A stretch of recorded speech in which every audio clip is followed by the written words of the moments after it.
Cash. Nope. Did you know that I'm a singer in a Radiohead tribute band now? Is that right? Yeah. Do you want to hear me do one of our songs? Desperately. Okay, you ready?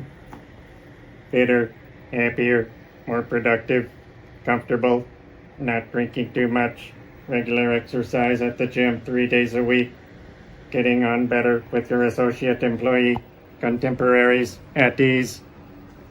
Cirque starts now.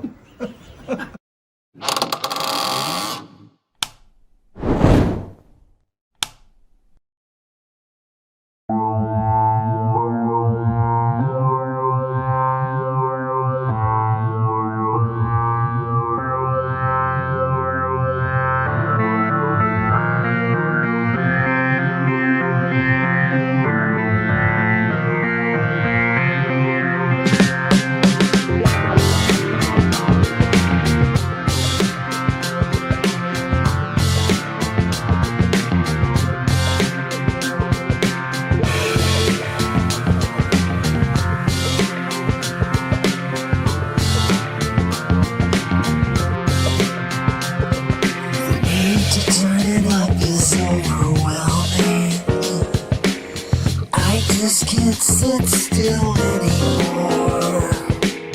I wanna break things with my hammer. I wanna start a little war. Isn't that what this little red button here is for?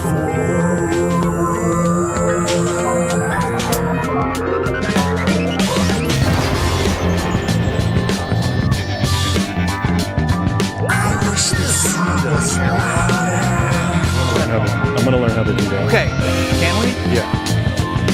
Because I see those things with the slow-mo and they show you the step and then It's incredibly simple when they break it down. yes, and they do it really slow. We should all do that. Imagine that. Adds in the viewership. Well, welcome in, friends. One and all.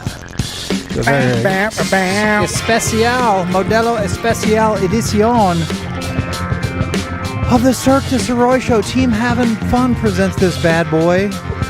We've turned out every light in the studio, and we simply open the blinds. And this show tonight is illuminated by nothing more than the glorious Super Beaver Moon. Huh. This is Cirque 2, Glass Onion, a Knives Out mystery. We are the throbbing pulse of DFW. We're going to have fun for about 2 hours, give or take. I don't know, maybe longer. We shall see. Where's my gut coming through? No Maybe gut. shorter. Danny, you freaking out. What'd you lose, big boy? Oh, I got that. Oh, Cash took it. My name is Michael Sirois. I'm the athlete of the bunch. I'm not doing the show solo. My brother's here, the Virgin. It's Cash Sirois. Hey, Cash. Hey, welcome everybody. Cirque Show 49. I mean, awesome. Thank you guys so much for being here. It's a big night. We've got announcements. We have announcements? We got vibes. We have vibes? We've got excellence. 0 for 3. I've been doing a workout, an Instagram workout. I was the one, start this tomorrow and get rid of your flab by Thanksgiving. Well, I mean, it's not exactly Hey, flabby. Is it one of those? Let's not start this early. They got you planking? Hey, Danny's here. The whore, Daniel Bailiff. I'm still stuck on Cabin in the Woods, so I'm giving us all titles. I like it. You know? And the scholar, Madigan, is here. Yes. I made it nice for you. Thank you. I made you the whore. Thanks. How's Q4? Not a whore in Q4. That's my campaign slogan. Oh, man. That's your election day campaign slogan? Polls closed. Slogan. The only thing blue about my campaign are the balls. It's Danny Bailiff. What's up? That's the whore. So, yeah, I'm doing this. What is this? Instagram workout. The whore of the group. 100-day thing. Please tell me everything. There's no weights involved. Talk slower. Got to do all the stuff. Whole thing takes 15 minutes or whatever. Pilates? And a lot of it's just body movement. It's cool. I'm so sore without a single weight. It's unbelievable. Kettlebell mobility training? So it's 15 minutes, no weights. You're sore. Yep. Hold on. Let's all guess. It's a 100-day challenge? Yep. So don't look at him. What day? How many days do you think he's completed of this challenge? He's probably in day 2 today. I was going to say 4. 4, no chance. I think it's one. It's one, maybe two. I'll go with The correct answer is 3. Oh, suck it. The correct answer is 3. And 3. I do it out on my Sore. patio. And I've got these moves that I got to do, only a minute a piece. You know, it seems incredibly easy until you wake up the next morning and it effing kills you. But It kills you. I look like I'm dancing on the patio. And Yeah. so I think about people in the other buildings, you know, watching me or whatever. And so, The one perv with the telescope. oh yeah, Yep. I like his moves. Just pounding off. And so, what it made me think about, what is the Guinness Book of World Records For the longest jack attack. for the longest amount of time that anybody has danced consecutively? Oh. And so, Did you look it up? yeah, I looked it up. Okay. Because I feel like I'm going out there every day. I'm putting on a show for these people in the fishbowl around where I live. And there was a teacher that set the record for the longest amount of time dancing consecutively without stopping. I guess there's probably a bathroom break or something in there. There would have to be. To make shit. To make the poop, I must push chocolate. Pause count. tail What made. with stick? I make a tail. Dance pause. And so, 5 days. okay, that's an excellent guess. Thank you. More than your workouts have lasted. How long is consecutive dancing record set? If I cared, which I don't, I guess would be, I don't know, 5 days. We'll both take 5 copy- days. copy Madigan you. also will take 5 days. The answer is 6 days by a teacher. We got it. How old was the teacher We split the prize. that made this miracle happen? And Guinness recognized her as the record holder for the longest dance. 59. Oh, dude, I swear I was just going to say 59. No joke. Really? Yeah. I swear to God I was going to say 59. Are we right? Are you both locked? Yeah. You fucking idiots. Oh, it's the show number. It's the show number, which is 49. There we go. He got us First again. First Cirque that worked This son of a bitch. from the old Well school. done. I was just happy we got the... I'm not bringing that up for no 49. reason, Danny. That's an old Cirque thing. That's very good. He snipes us on those. He lulls us to sleep. He had me. I felt like I 15 was minutes dancing later. for 5 straight You days. said 59 and you're so happy, and I'm like, got him. I told you guys I'm... Got him with the 20-minute build-up. He forgot. Yeah, He exactly. forgot we were joking. I always do that though. I'm listening to the audiobook of that We the know. long walk, and they're at 200 something miles. These kids. I'm only like 45 minutes left in the book. It's good. It's fun. It's fun. But they're Aren't they gonna die? among the things they're struggling with is not falling asleep. So I was just like that versus the torture of walking and continuing moving for her dancing. How you handle the sleep aspect? Like, what's the record for not going to sleep? How many days is the record for not going to sleep? 49, probably. My record's 2 days. Yeah. Yeah. But Oh, I it's don't know what because my I record snorted a line of crystal meth. Yep. Well, that's illegal. I did it one time and I thought it was cocaine. That's an honest Whoop. mistake. Yep. Whoops. The only time I've ever put anything in my nose. Was it pink and crunchy?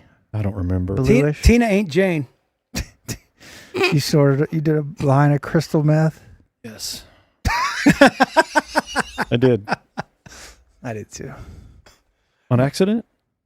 Ow. Sure. Who's to say? Who's to say? Sure.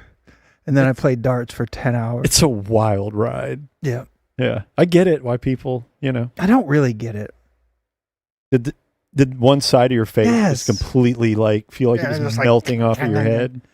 But there's nothing like, if you do mushrooms, it feels good. Like, I can see how you could sell me mushrooms. Like, holy fuck. I have planet Earth figured out for the first time in my life.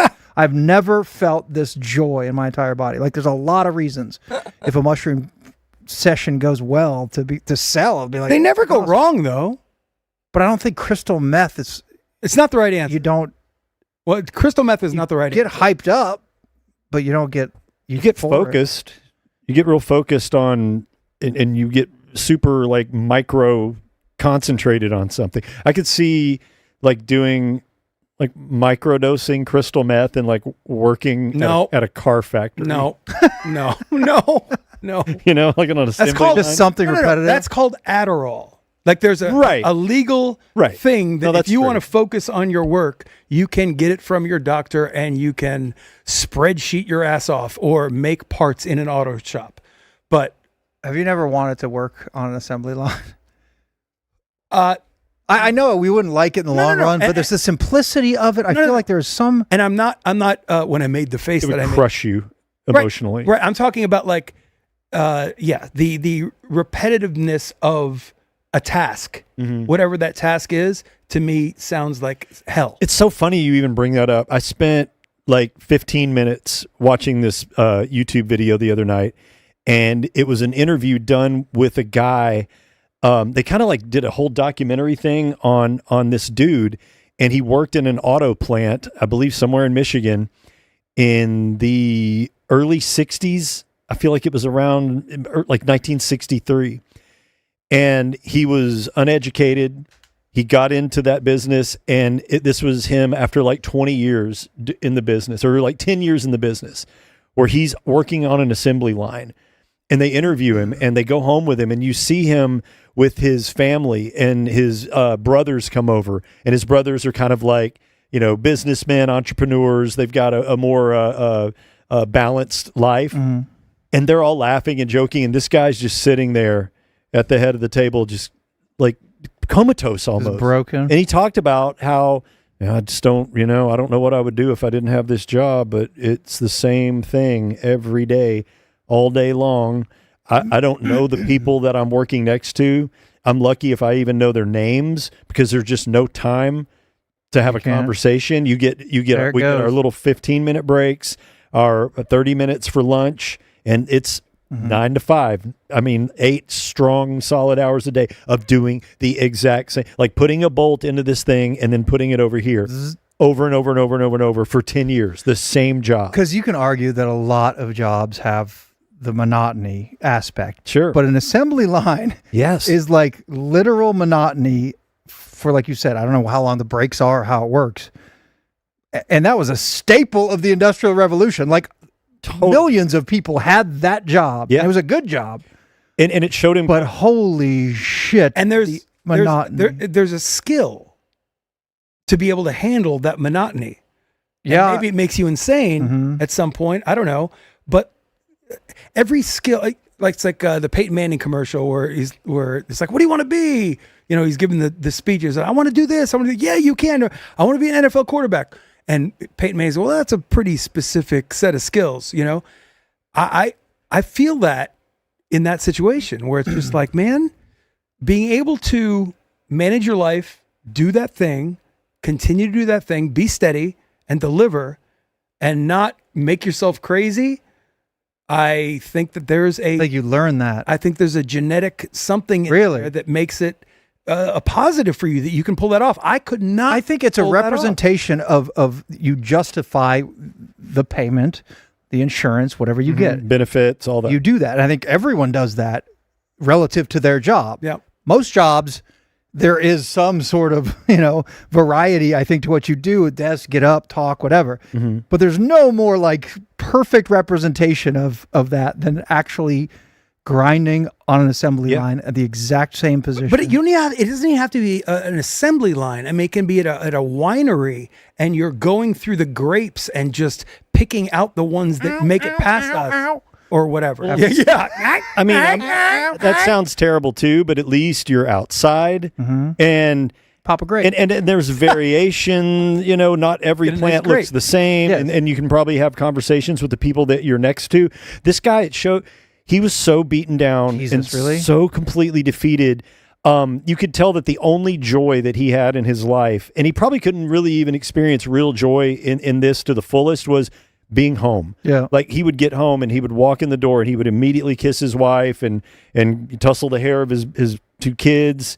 And he was probably just the weekend. It's like these guys were just living for that 48 hours on the weekend where they didn't have to even think about putting affixing this bumper to a 63 Impala. Jesus. But that's all he did every day. And you know what his biggest concern was? Like he had job security and he was happy in that. And it was back, post World War II, where you had that big boom in industrialization, and he was the sole provider for income for his entire family, probably middle class, lower middle class. You know what his big concern was? His big fear wasn't like losing that job because of his skill set. It was because of the automation and mechanization of the auto industry and going all to robotics and as far as the assembly goes, he was very concerned, and that's kind of look where we are now. That's what's happening. And I think that's sort of like the Willy Wonka and the Chocolate Factory, or the new Willy Wonka and the Chocolate Factory, where Charlie's dad was the guy that put the things on top of the toothpaste. The most, every day do the same thing bit. Yeah. But I think that's kind of universal, whether it is you're a captain of industry or a frickin' accountant or a line worker or whatever. I think that there's a skill and a joy really in being able to separate. This is work versus personal separation. And if you can get joy, or if you can allow yourself to separate hanging out at home with your wife and your kids and your dogs and, whatever, and friends, I'm not sure that, I think a lot of people struggle with that, with whether you can. Some people are creative to where they're just like, oh my God, this shit constantly just leaks in, or hardcore business people that are just constantly selling and working or whatever, to where you're so in that mode constantly that when you get home, you can't chill. And that's also very difficult, to shut it off. But Shutting that's it also off is like, a very... That's what I'm saying. The upside of this nightmare scenario that we said, I imagine he has almost no stress. Right. Right. I mean, like you described basically the capitalistic society where it's like, what should I be doing right now to make more money? I'm wasting this time for this. That dude, he knows exactly where he's going to go. He knows exactly what he's going to do. There is no stress. Yes. Right? Yeah. There's other than your pleasure. own disappointment or frustration with your lot in life, but that's what I'm saying. No stress. It's a specific set of skills. It's a different kind of stress, I think, because you also think about all the people that was their only option because maybe they didn't finish high school or they didn't really have any aspirations to do anything beyond that. And there was that expectation in the post-World War II era of men to assume the head of household responsibilities and be providers. And, well, here's this great job, solid benefits, the hours are great, the paycheck's the same every time, you budget everything out. But you wonder how many of these people that got into those types of, that type of employment, that inside them was maybe some untapped or unexplored artistry or skill that they never had time to kind of fulfill or even participate in because they just couldn't, because all they were doing was living to work to feed their family. And to be honest, that's a little bit, it's funny when people talk about nepotism or whatever. I mean, in certain situations, you only got the shot because of what your parents did or what you've been exposed to. But then you have to be able to do it. You know what I'm saying? And it's also nothing, you've never known anything else. So it's nepotism. True. But I mean, shit, I just came up with it, came up within it. And so therefore I know how to do it, and I know, how to work. Isn't that also the dream, being able to provide for your kids and like give them everything? Well, yeah, and there was a different time though, because think about the limited options that we had back then. You had 3 channels on the TV, if you even had a TV. So I'm talking about like the amount of distractions that you had to that where your mind could wander off to. They weren't as readily available as they are right now, because we have every single possible distraction to a level of infinity on our phones. And most of them showing you a better life that you could never achieve. Yep. But also that job was probably a middle class job too. It's a whole different category too. Like that was enough. You can pay your mortgage and it was 2-car garage and picket fence as the head of the household. And I'm trying to equate what your sentiment is right. I'm trying to equate that to now. Like, I don't know that everybody doesn't this is like, when we get into trade talk later with all the Cowboys, like everybody knows what everybody else makes and all that stuff. What do you do? How much you make? Simplicity of a hard day's work for an honest wage and all that stuff.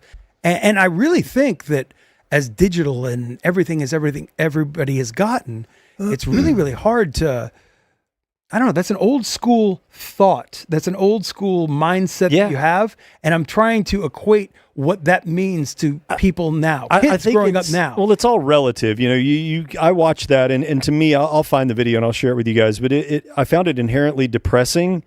But like I said, if it's really all you know, and there's really nothing presented to you as any other option, you know, I can look at that right now and think how sad and depressing that is, and tell myself, well, what are you complaining about? Look at this poor bastard's life. But it's all relative to the time that you live in, and the experiences that you have and the things that are afforded to you outside of your little bubble. I think that we're getting everything is just like so easy.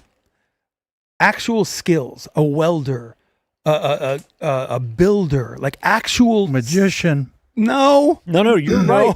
And magicians. If you read about Illusionist. over the last couple of weeks, all of the massive job cuts that have happened with Amazon, with GM, right, with Target, and the reason is and it's a lot of middle management positions that are being eliminated right now in these companies and in these industries, and the reason is because AI has gotten so good at doing these jobs. They slashed a lot of AI jobs because AI has the ability to create its own AI now. Hell yes. So these people are losing their jobs because of artificial intelligence. It's just actual physical labor, skills. I mean, shit, you can even go into cooking at a restaurant. You know what I'm saying? Like talents that just cannot be done by AI. The point to that, a lot of people don't want to learn and do that stuff, and they're going to get more and more wealthy is not the right word, more valuable. Well, the stepping stone for me bringing up the fact that all these jobs are getting slashed, there was a part two to that the jobs that we think of right now as blue collar, mundane, maybe monotonous jobs, like you said, you know, electrician, HVAC, absolutely, plumbing, infrastructure type jobs. They predict some of the projections are that these types of jobs are going to be the jobs where you're getting paid. Yes, like it won't be uncommon in 15 years for a plumber to be making $250,000 a year. Right. Wait, you can do this? It's in such demand. Yeah. And everybody's got this fucking high-minded thing about themselves that, well, I'm going to be an influencer, or I'm going to be a YouTuber, or I'm going to stream losers. A nighttime show 2 nights a week. And they will come. And these jobs that are kind of like, I don't know, not looked down upon, but kind of overlooked, are going to become the jobs that are in the highest demand. So if you find yourself having, I don't know, no particular set of skills and you don't want to go to college, get in fucking trade school now, because 100%, because AI can't fix your sink. Like fixing a car. AI can't cook your food. Yes. Right? So fixing a car. You mentioned chefs. Oh my mechanics. God. Any of that stuff. Yeah. It's like that shit will not go away. It doesn't sound sexy, but fewer and fewer people are willing to do that stuff. But you're talking about like economics, anything having to do with mathematics or economics or stocks and stuff like that. See, but eventually AI is going to do all of that exponentially faster than human beings, and probably better. You might be right. You might be right. The point is that the ability to touch things and do things and know how to handle stuff. Electrician is a great example. Plumber is a great example. That shit is quite literally not going away without your help. And middle management is what AI. Yes. AI is going to get rid of middle management. 100%. And we're seeing it happen right now. Speaking of our favorite plumber, Carrie, right? Hey, sweet Carrie. Dominant in Bingu and everywhere else, and nothing but supportive of everything we do. We went to the Oatmeal Pizza Show the other night. It was at a brewery up in Richardson. It was great. Took Vita there. It was on Halloween. It was her 83rd birthday. Yep. Fun. Josh and Christina up on stage gave Vita multiple shout outs. It was really cool, man. Vita was having the time of her life. But as usual, Carrie and Raphael were there. Two guys who showed up to basically everything we damn did at the Freak. They started Lawn Chair Fridays. They're awesome. Carrie is our plumber. He's been to the house. He's amazing. He's done work with me as well. And Raphael's amazing. Raphael shows up to everything. So great cat. Raphael, and because Carrie did my plumbing, Carrie had my phone number, but I don't, I'm not like private with my phone number, but I don't give it too much, right? So, but Carrie had it because of the plumbing, and Raphael grabbed me and he's like, "Hey man, I would love to come up and watch Cirque someday." And I'm like, "Do you have $500? It's fucking easy." Like Raphael does not have $500. he probably does. And I'm like, dude, of course. That dude has supported us for so long. I'm like, absolutely. Let's pencil you in sometime for late next summer. No, I'm like, of course. Yes, Raphael, come up. And I'm like, get my number from Carrie. And then they're fucking with each other. And Carrie's like, to me, he's like, "Hey, Bubba, you want me to give your number?" I'm like, give him 7 digits. Make him work. Let him figure out the area code. And these dudes, they're funny, legit funny, Yeah. great dudes. So Carrie gave Raphael 7 digits of my number. And now I'd like to demonstrate. Let's go look at phone calls, Madigan. This is the picture I got of, I don't even care. There's half of my phone number right there. There's Raphael texting every single number that starts with my digits, which is 214-842. Look at everyone. Mike. And the fourth one down says Raphael because somebody finally said, "Who's this?" Mike. My God. Mike. He's going through every number of the 1,000 or however many are possible. And then every now and again, he does get a text response. Look at the first one. There you go. Mike, who's this? Raphael. Wrong number. Sorry. You should check out Cirque Du Sirois. Hell yeah. That is awesome.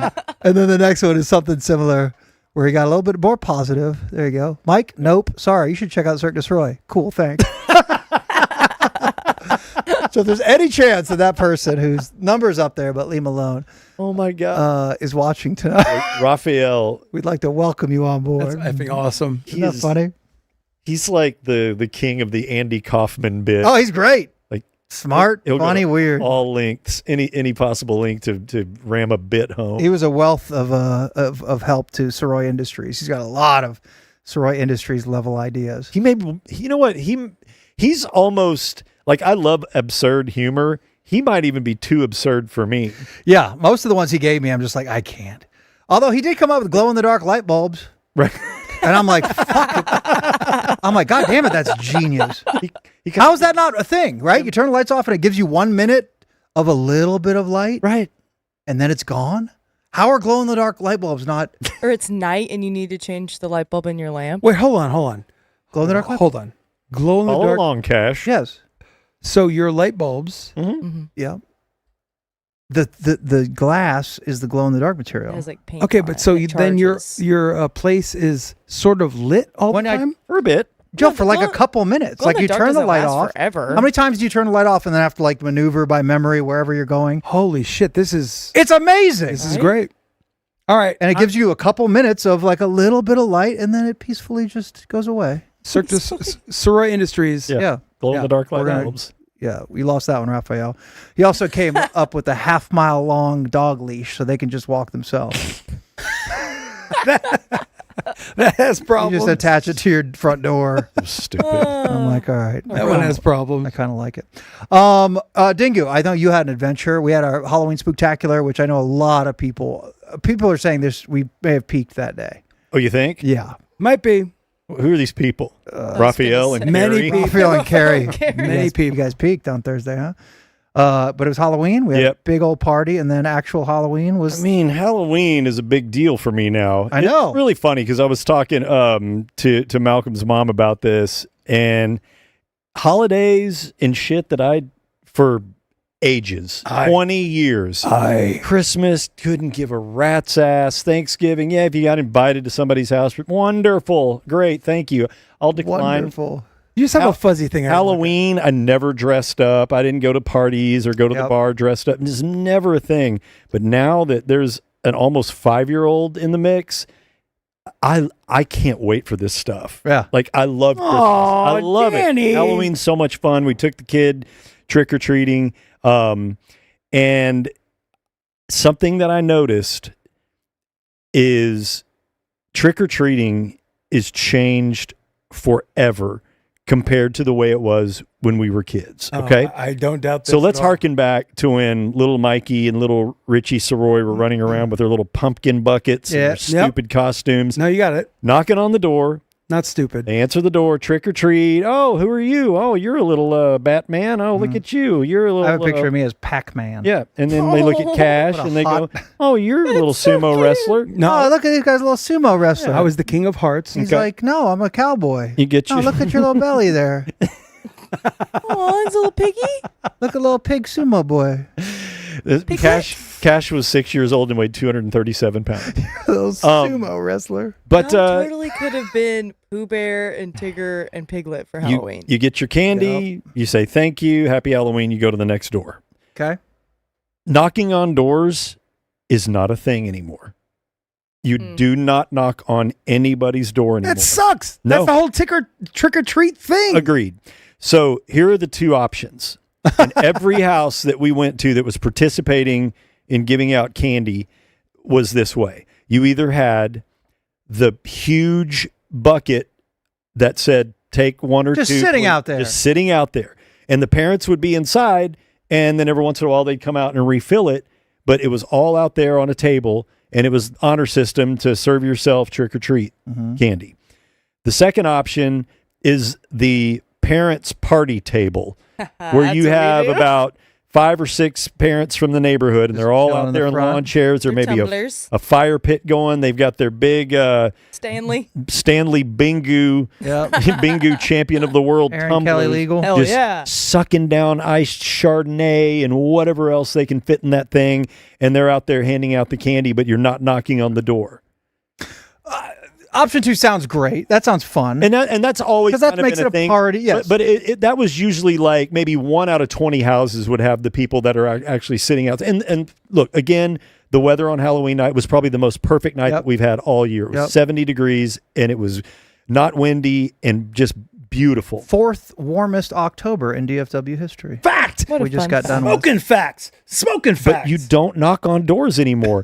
And the kids wanted to knock on doors. So some of the people that had Halloween, yards are fully decorated. Halloween shit everywhere, but there's no bowl out front, and the people aren't sitting in the yard. Well, Malcolm was with one of his buddies, and they would go up and knock on doors, and nobody would answer. It's like, okay. The lights are on. Yes, all of that. So here's the thing. I'm fine with us changing things to where, it's one of those two options.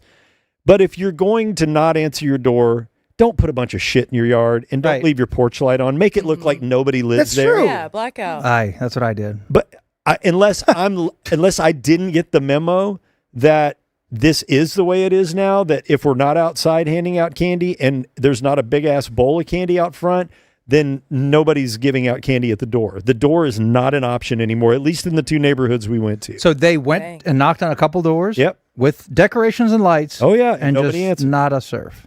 Not a serve. Really? Yeah. Dang. And you know why this is? No. COVID. But that's not happening anymore. It's is it? not. But you know what they say? Once the horse is out of the barn, you don't put him back in. No, that's right. And I think that the only 2 ways to change this is one of 2 ways. Is either the trick-or-treater forces the issue, Forces themselves inside the house? no, they just Yeah, but it's supply and demand. The trick-or-treater has no power. which leads me to thing 2. Now we've got 2 bowls, trick or treat, you stupid little kids. Oh. And guess what? Choose. And maybe they will choose treat every time. What's trick? Yeah. He didn't thought that far ahead. No. Just laughing. No, there has to be laughing and thinking. Yeah. no, there has And to then be deep breath and longer awful treat. He says awful 5 times. Yeah, because that's he why still he's hasn't thinking, come up with an idea something, yet. something bad. I don't I'm know. kinda down with the new Halloween though. Egg and face. I don't know. Egg and face. Mankind jumps off the roof. Yeah. And then They slime you like on Nickelodeon. yes. And then switch job. You pick treat, you get trick. Oh, because you might, yeah. Right. Duper. Because otherwise, they're just going to pass all the information around to all the idiots walking around. You have to have a plan. And then F them real What is he good. talking I don't know. about? You I have any idea? never know. That's hard. All right. Whatever. So did Malcolm score a shitload of candy? Of course. A lot. Yeah. Was he Charlie freak- Brown? Was he Come on. freaking out? And the thing that's funny is because we went late, and typically 9 o'clock is the cutoff point for Halloween. That little bugger didn't get to sleep until 10:35. We were Hype still train. rolling at about 9:45. Sugar high? And the people that are outside at that point that are still sitting in their front yards are crocked. Yep. They're all the way in the bag. Yep. And they got their bowl of candy. So It's the kids go up and we tell them, it's always, okay, did you say thank you? Yep. Please, thank you. Happy Halloween. Just take one. The parents are fucking sloshed, and there's like, don't take care. as many as you want. So the kids are just like, fuck yes. Just all almond joy We're left like, over. No. One house had full-size Snickers. Hell yeah. Yeah. Hell yes. The Big Daddy. Hell yeah. Not some bullshit. But that's even a thing. But it was Good. so much fun. Was it? Yeah. What you see any other funny costumes? Who won Danny Bellis's internal costume contest? Gosh. Gosh. I don't know, man. There weren't a lot of great costumes. There were some great decorations. Yeah. Some great yard decorations. Yeah. That's what everybody's about now, is Yeah. the show. But that's the point. If you put on the show, answer the door. This one motherfucker had a front yard that I swear to you, he could have charged $10 a head Really? to get into that thing because it was freaking scary. All of the shit that he had in this yard. And it was like a maze that you had to walk through to get to the See, front. I like that. It was okay. cool, man. And then if your kid is brave enough Mine To was make not. it to to the make candy. it the thing, Had no interest. huge candy. That's a good bit. Yeah. It's Like- a little scary and like a winding thing, and then and it gets worse. and Valhalla I of Yes. hated those. Worse and worse and worse. Earn it. And then you get like the King size size. of my whole head. King size. Yes. But yeah, he's he banked. He had a haul. So does he Like, come home and dump the thing out and just do snow angels in it?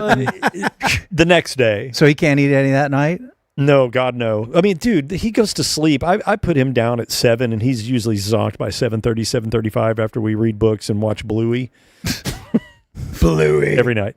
Anyway, so yeah, the next day he wants to dump all the candy out and ask me the ones that he doesn't know what they're. No, what's this one? That's Fun Dip. Well, what is it? It's sugar. It's just Well, I sugar. mean, what Sugar else? with a No, sugar it's stick. just colored sugar. Yeah. It's sugar that you dip sugar in to get the sugar, and then you eat the thing that you dipped it in, and it's sugar. How old is he now? 4.5, almost 5. All right, so we can do this next year. You really missed a good opportunity to do the Jimmy Kimmel bit. Oh yeah, Yes. I mean, that? he is the perfect the age. mommy and daddy ate all your candy because Yeah. they were hungry. Yeah. And then videotape. And there's like a bunch of like unwrapped shit and like Yeah. a piece of kale. And like, you know, he wakes up the next morning thinking, oh, I want to gone. see my haul. And then you make a video of him as he sees it's all Oh, gone. gone, kiddo. It's all gone. You're bringing so much sadness to kids this Halloween, Cash. Yeah, cash. Double tricks. The Kimmel steal all Brick. their candy. The Kimmel bit's brilliant Tricks. because It's like literally part Trick, of the it's in the thing. name. you'll have the They're the reaction treats. videos of like 10 different kids, and 9 of them are crying. Half of them are Yeah. crying. 3 or 4 of them will drop f-bombs or say "God damn it" or something, and then the final kid will be like, "Oh, it's okay, mommy. You must have been really hungry. Okay, it's okay." cutest. And everybody's like, So "Oh," nice. and you're crying. Right. Yeah. That kid's going places. Is Halloween? My kid would set the fucking house on fire. That's what I'm saying. What? So next year, I think this would still work for him. Yeah. All right. Do you think it's his favorite holiday, or Christmas? It's got to be. Is Halloween's his favorite. really? Yeah. He's still talking about it. Do you love being Charlie Brown? Still watched Curious George Halloween today. He still wants to talk about Halloween. Sweet boy. Yeah. Did your not you, but did anyone watching's idiot husband get up on the roof and like knock a couple shingles sideways while they're trying to put all these decorations up? Not that I know. Not nobody that I know. No, but I know where you're going. You know exactly where I'm going, Announcement time. and we're bitches! all going. Yep. We're going together. Let's hold hands. Let's hold hands, Richie. Here, I'll hold hands. Hold Hold hands. his hand. Cash. Go ahead, Cash. Make the announcement. Ladies and gentlemen, Jam Roofing, the coolest effing partner that we have, has signed on for 1 year with us at the Cirque Du Sirois show. Yes! We are back, bitches. We're on top. Jam Roofing. Put your damn hat on, Danny. We're all the way on top. Thank you guys so much for being so cool to us and so being so cool to our partners. Jam Roofing It looks great. for the next year is being a sponsor at the Cirque Du Sirois show. And the announcement that we made, it's been a couple weeks ago, but we are pushing it right now because it is going to be very important for the next several months. If you have a total roof repair, which is going to happen to a lot of you people, Jam Roofing is the way to go. and they are obviously as reputable as they could come. Everything that we've talked about for them for the last several months is so, crucial to what is going to be important to your house. But you get a spot here inside the Cirque Studios if you have them on your speed dial and you call them when you need a full roof replacement. Yep.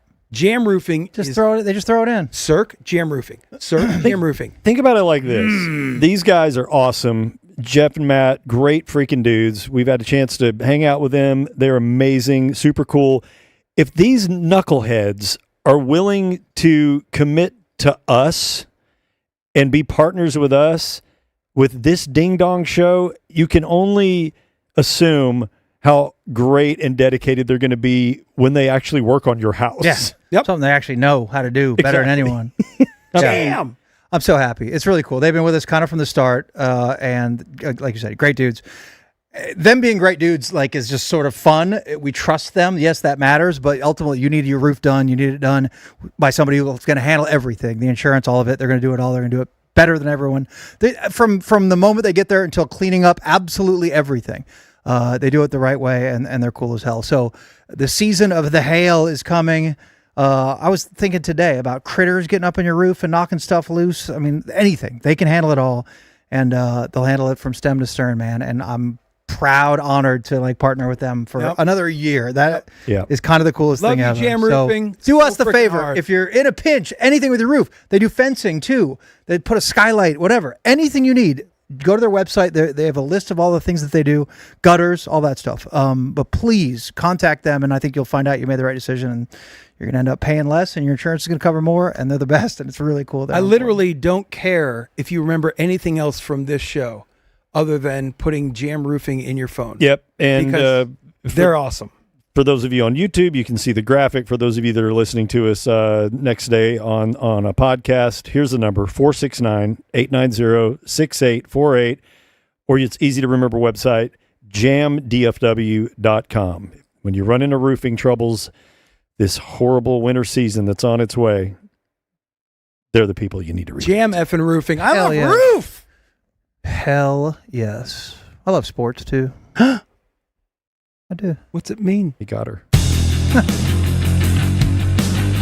Can't call it too soon after we call it the graphic.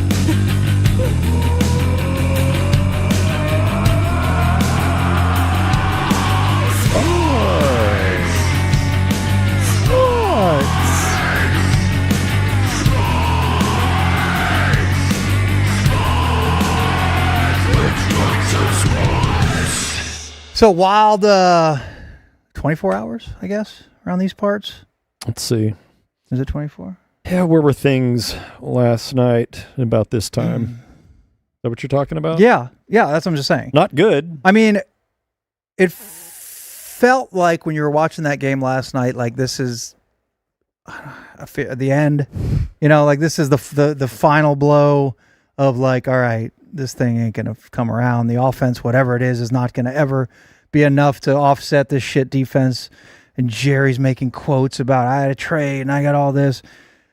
So terrible feeling when everybody went to bed. If you're Cowboy fans, all this, and then you wake up today and it's NFL trade deadline day, and it's fun today. Refresh, always something going on. Great. It was a little bit like NBA trade day. Yeah, it was a lot cool. more stuff going on. And then the Cowboys trade for some Bengals backup linebacker, and I'm like, all right, Sweet. yippee. They gave up whatever, not much, and they get who? Logan Paul? Who is it? Logan Paul. Let's just call him Logan Paul. And he basically, there's one defense in the NFL that's worse than the Cowboys. There's one. It's the Cincinnati Bengals. And this dude doesn't Backup. really even start. Right. He plays more on special teams than he does for the actual defense. But it's cool, fine. You want to give up next to nothing for a linebacker? Our linebackers suck. Fine. This guy was good a couple years ago, maybe. And then freaking baboom. They trade for Quinnen Williams, who is awesome. Anyone's thoughts? Tell me everything you know about Quentin Williams, Cash. Well, I know some stuff, but we're idiots. We're not. We're fans, right? I am, dude. As a Cowboy fan, as much as I am, because I watch every week, as you guys do, it feels. It's awesome that there's a cornerstone player that is coming, but it feels very not planny. Too little, too late. Not even that. It feels like, what are we doing here? It feels like, what's the over? And this goes It feels like that every year. I know, Why is this a surprise? 100%, except for you traded your best player to get a couple of first round picks, and then this is sort of what we do with it. So that is I agree with that. The mystery of the plan, all that, which you can say there's no plan. There never is a plan. And I've got a thing, if we want to get into it about, first off, the Jets traded their two best defensive players, who happen to be two of the best defensive. You having a problem there? No. Two of the best defensive players that there are in the NFL right now, in Quinnen Williams and Sauce Gardner. But, dude, this season is lost. Done. This season is lost. If you had any questions, and look, we make these damn picks every week with the Dumb Zone. We're so bad. And Hey, we're terrible. That game was huge, though. The game was big for us, yes. We only lost one in the standings overall, so we're not dead yet. But you watch this Yeah, team they're there. every damn week. You kind of get the feeling like they're one on, one off, one on, one off. They got beat at home by a 2-win team with a journeyman backup quarterback, and it was never really in doubt. They got smushed on both sides of the football.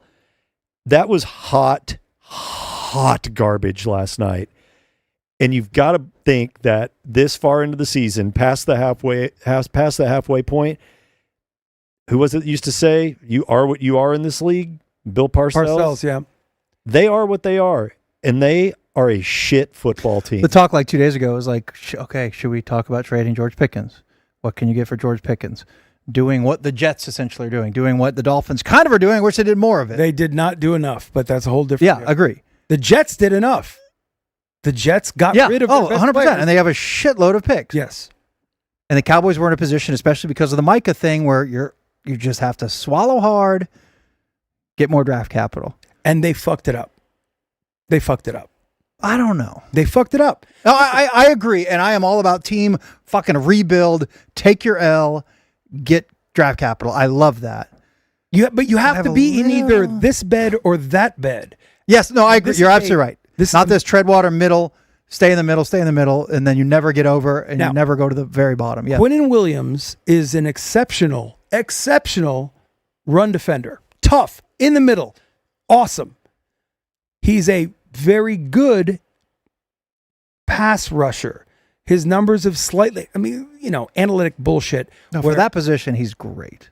Okay, he's but great he's at both. 28 years old. 27. 27, 10 months, and he's on the way to 28. But the point is that they are not close. And he is an exceptional defender. Cool. But like Sauce Gardner, both of these guys are, let's put it this way. Sauce Gardner and Quinnen Williams are both top players in their position. Sauce Gardner might be top 3, period. Quinnen Williams might be top 20.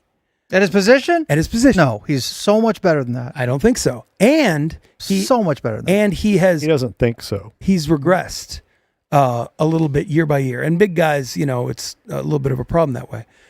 But the point is that the biggest issue is that they gave up the better of their two first round picks. They gave up theirs and not the Green Bay one.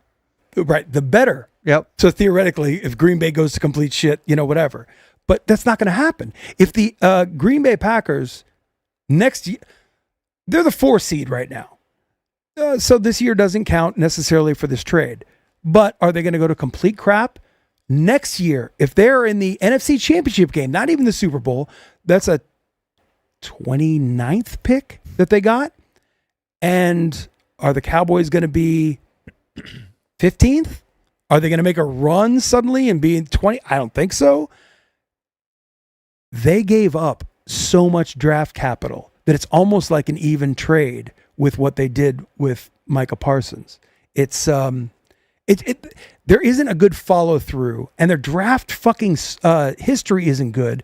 Their ability to pull out of what they have in draft capital is not good. And I think he's an exceptional player, and especially on the shit defense, he's going to flash and be freaking great in the short term. But dude, you had the opportunity to reset. Yeah, I agree. You had the oh God, I agree. It kills me. Part of me when they did it, because I've had this thought all year on the NFL. You know what? I'm going to bring this up. I'm going to read you odds, because I think the NFL is sort of up for grabs this year. More than I think in a lot of years past. I believe that. I'm going to read you starting with the favorite to win the Super Bowl. And you stop me when I get to a team that you think that they cannot win the Super Bowl. Yeah, no, that makes sense. Kansas City Chiefs, Bills, Philadelphia Eagles, Detroit Lions, LA Rams. This is Vegas odds right now? Yeah. Green Bay Packers. The Colts are not even there yet? Indianapolis Colts. Yeah, there you go. Denver Broncos. Why not? We're getting right about to the, I don't know, and why not? Yes, I agree. Ravens, who knows, with Lamar back. Buccaneers, Sure. Possible. and then Patriots. Fucking Drake May looks like a psychopath. No, he he's great. cannot miss a deep ball. No, he's So you're getting close to a dozen teams who it's up for grabs. And then I agree with you. Don't think they should have done this. But you look back, all right, Cowboys lost some shitty games. They really hung in with the Eagles in Philly to open the season. They tied with the Packers. That's two of the NFC teams that are ahead of them in that. You give me one of the better interior defensive linemen in the league, a little support here, a little support there. Like, a small part of me was like, you can get, this thing can end up near 500, a game above 500, which is still not going to get you into the playoffs, and it's not going to be worth it. But I think this is a great year to do this kind of shit. But if you don't lose the Cardinals, like those games, right? Bears, like had they stolen one or two of those, and you are 500, then I think it may have been the reinforcements that you kind of need to actually still have a chance this year. What you're saying is that this is the kind of move that a team makes to get them from where the Broncos are to in the top 5. Yeah, yes, right, absolutely. Right. Not to get from where the Cowboys are, right? I agree. To where maybe, yes, I don't know. And again, Atlanta is. The point is that Atlanta, he's or one of those, lower below the demarcation, the middle demarcation line. Cowboys are 75-1, tied with the Houston Texans. He's 28 years old. This season is shot. So. I don't think Jerry thinks the season is shot. It's a whole nother fucking. That's the problem. But it is. If they go 500, it's a 7-win season. If they win half their games, they're a 7-win team. No, that's garbage. The problem is their schedule, because they've had their easy games. Like they have the Raiders, fine. Then you play Philly, Chiefs, Detroit, 3 in a row. I mean, that's going to be the guillotine on your season if you didn't think it had already fallen on your neck, because you're losing 2 or all 3 of those, then Minnesota, then the Rams, or I'm sorry, the Chargers, excuse me, which is still a decent. Yeah, all of these teams are better than you. Yes, all of them. They should have looked at the schedule, factored it all in before they made the trade, and said, "Let's tank." That's why I really not tank, but get picks. I genuinely think that keep what you have at least. They had a pick. Yes. You have a first rounder. You have a trade in mind, and they should have. I genuinely think that the Cowboys were like, okay, yeah, we'll do this unless Dak gets hurt or we lose, because then we're in deep, deep shit. When in reality, they should have been there already. Dude. You know what this is too, Mikey? You remember the little conversation that we had about the underestimating the popularity of the Cowboys in this town, and that faction of Cowboy fans that will soak up any and all Cowboys content, no matter where it emanates from. This move is to make sure you hold on to those guys. Yeah, and that's a terrible reason. I wonder how many of those guys there are. There's a lot. Not soak up the content. That's different than, fuck yes, we got it. No. We're turning this thing around. That fixes the defense. We're going to go and win. I'd say more than half. No. Oh, my God. No way. You've It's lived 75% or more of people who here long enough to know that over half the people that watch this ding-dong football team think there's a chance. Well, that's I don't think so. Sports, but to think there's a chance. But no, most Cowboy fans, 80% or more, doing, man. hate Jerry. They think this thing's a shit show. Because it is. I don't know. I don't think we really run into these people in our walks of life, but they're there. I think you got one of And the they best vote. defensive tackles in the league. I think He was the 3rd pick overall, right? Yeah. A few years ago. Yep. He's his statistical quarterback rush percentage and time to get to the quarterback have gone down every year for the past 4 years. Percentages, but I mean, like his But he had 12 sacks a couple years ago, and it's hard to be a sack Couple man years as ago. a defensive tackle. got it. His rushing defense is elite. It's amazing. And that's not going anywhere. But he's 28 and he signed for 2 years. For instance, 27. I'm saying 28 because it's He's 27. rounding up. I am. For his argument, he's rounding up. Make it 27. I don't care. Sauce Gardner is 25 years old and absolutely one of the top 3 But they gave quarterbacks. 2 first-rounders for him, right? And that you pay for actual talent. And I think that the Jets were like, cool. And again, Mozzie Smith is. Let's just talk about the first round capital that has turned into absolute sprinkles on a fucking cupcake. Yeah, no, Like, yeah. You know what I'm saying? So all of that, and then now let's go to the Packers getting the best of the 2 draft picks in 2027. Again, let's just assume That was a bad thing. for the sake of the argument that the Packers are going to be a better team next year than the Cowboys, probably going to make a playoff run, let alone if they get better or whatever. If they make the NFC Championship game next year, let's just call it that, their pick will be 29. The Cowboys, if they have it's going to be middle of the road. And then what's it cost to get from 29 to 15? 2 middle round picks, something like that. Like the draft capital is just so valuable. And fucking A, man, if this was a plan over several years, it would make sense. It feels reactionary. He's a very good player, way better than anybody on our. He's our best player on defense as a Cowboy fan right now, period. Got it. But he's under contract for 2 years. So even if he's kick-ass, we're going to run into something where we got to pay him. And the draft capital for a team that is middling it, not even middling, it's shit. And dude, Do you know the meme? You know the meme that most people know Quinnen Williams from? I don't. Because most people don't lock in on defensive tackle play. And here, this is a video of when he got, I think right when he got drafted. The dedication and different character things. Listen, thank you that I got here. So He sneezed, blessed himself, and then thanked Thank himself. so. the dedication and different character things. Listen, thank you that I got here. So All right, I love him. I love him. no, he's a badass. I will say that. I just He has manners, damn it. Yeah, He does. a lot of To them. himself. He treats himself well.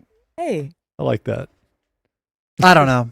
it's just not a good. can't love others if you don't love It's yourself. the rudderless ship. So what would the continues to be vibe of this stupid place organization. and the ticket and the fan have been if they had traded George Pickens today for a 3rd rounder, right? Which is what they gave up for him a few months ago or whatever it was. And then, I don't know, someone else. The problem is that Dak is under contract and it's the Dak window, right? Mm-hmm. So we have to do something with this incredible quarterback that we have. But their offense is sick and they're not doing anything this year. They're not. This year is wasted. So you need to take that into your accounting. It is. I just don't think it's the proper allocation of talent. Man, I'm watching that replay near the end of the game or the second half of the game. Dak's lucky he didn't break his leg. Oh, and that God, left that ankle? ankle. fall? Holy crap. I, for some reason, was thinking about him getting injured a lot Yeah. in that game. Yeah, me too. Yeah, I was too because I don't they know were why. just feasting. Just But I tee it was- off. I was thinking about that. I'm like, I think that when Jerry was talking about the night before, he's like, oh, we got a trade worked out. In my head, it all depended on, does Dak get hurt tonight? Does something happen that this season is ruined? It should have equated to, if we lose tonight, it's ruined. And so that's the same thing. Dude, they It just made should it. have, but had they won last night, they're 4-4-1, and then you trade for I think is a great interior defensive lineman. That's the kind of dude that can change He's the going whole to flash. He's going to be freaking defense. He's going to be great, but they're not going anywhere this year. I wonder if he already had that because he wanted Quentin Williams when they did the Micah Parsons deal. They said that. They're like, that's the Jets are a team that we were talking to out of the conference. An incredible player we're getting back. They got Kenny Clark back, who's been all right, I guess. I don't know. He's going to do it. Jerry will not give up on a season, and it keeps you just treading water in the middle. Never good. Yeah. Never good. Let's look at the Cirque to Survive real quick. Sorry, boys. How many left? We're out of this thing for a long effing time. I want to know how many people are left in this. Only 2 times this week for the Snuff Daddy, Jeff Probst. 2 of our athletes chewed the shit this week. Cake is forever, and the Diggler's daddy, both out. Both cut the cheese, picked the Packers this week, and went down. So How many left? We're down to 19. That's a shit ton. What Out are of we, the week 10? 179 that started this thing for the fight for $4,000. And one of those 19, Calendar, Are you kidding? who's basically watching Cirque as his full-time job. So wait a second. If that son of a bitch wins, he's going to have made $4,500 for himself and $500 for charity off of watching this ridiculous show. Dicking off with this show. That's smart. Kind of pulling for him. That's savvy. He's made Hell more yeah. money off this show than I have. Gotta go get your free queso. I should be at home watching this He shit. is not kidding. All right. Any other sportsies you need to get to? What's your Tom Brady dog clone? You want to do that real quick? I do want to do that, but I want to Save talk. it for the other side? Let's save it for the other side, but I will give it. Well, I don't know. Do we have to do both now? Mikey, goalposts. Yeah. So the first field goal I don't know. that sorry, not about the Cardinals. The first field goal. We watching? Yeah. Totally directly over the top of the goalpost. Mm-hmm. And the ref is like, Yeah. good. How the ever-living shit do we not have goalposts that extend higher than anyone can kick? Because I was watching a college game and they're like, well, if it equates to hitting the goalpost in any way, it's a miss. I heard that, but then on the game, they said the whole ball has to pass through the outside of the goalpost. What the fuck does that mean? That's insane. We've been yelling this for a long time. We're not the only ones. Well, it sounds like nobody's on the soapbox, and maybe we need to be that guy. I tweet. Or just, you know what? If you don't want to extend the goalposts up that high, tennis has figured it out with lasers. Yeah, lasers. Just have lasers that go up, and when you do the replay, it's like, it touched the laser. Is okay, it the, and that would be fine. Is it the metals? We can't use space age polymers. It's too expensive. Too expensive. Wrapped in fine Corinthian leather. It's too expensive to go higher. I think that the only Maybe it's because they won't be stable if you go in. Right, that's what I'm saying. They're gonna shaking. you're indoors. Not always. It's got to be the same for every team, and not every team's indoors. The Cash. point. That's an excellent point. Thank Thank you. you. Thank you Cash. for pointing Make a that lot out. of good points. What points? Stop saying cash. So, Thanks, Cash. yeah, but dude, just extend them, and then it either doinks, goes in, or goes out. There's never a point where the ball should go. There's going to be a Super Bowl. We've talked about this. That is going to be a 47-yarder, and it's going to be a ref going. One guy looking up and going. Speaking All right. It went right over the thing. How the hell are we a multi-$100 billion business that goes around to where? Yeah. Oh, it's such bullshit. Speaking of field goals, do you feel that if the Cowboys had had a timeout and Aubrey had not felt so rushed, that I don't know. had a better chance? Because, man, when they snapped that ball, I thought they were going to blow a delay of game. Did anyone? And if they had, Did he have the distance? I was. Oh yeah. By Did a he? lot. I only saw it once. Yeah, it kind of sailed to the left Yeah, a I little saw bit. the miss, but I thought for sure, because I swear that thing hit zero before they snapped the ball. Oh, really? I was hoping that they were going to call delay a game and make that thing from 73. and they would have tried it. And I think zero. Do they? it was 68. What's the rule? The other team gets to try instantly if you and they get it from where you kick it from. I don't have A delay a game on a field goal? There's something. He's onto something. There is something where, like, if they try a 73-yard field goal, Yep. but I don't know if it's when the clock expires.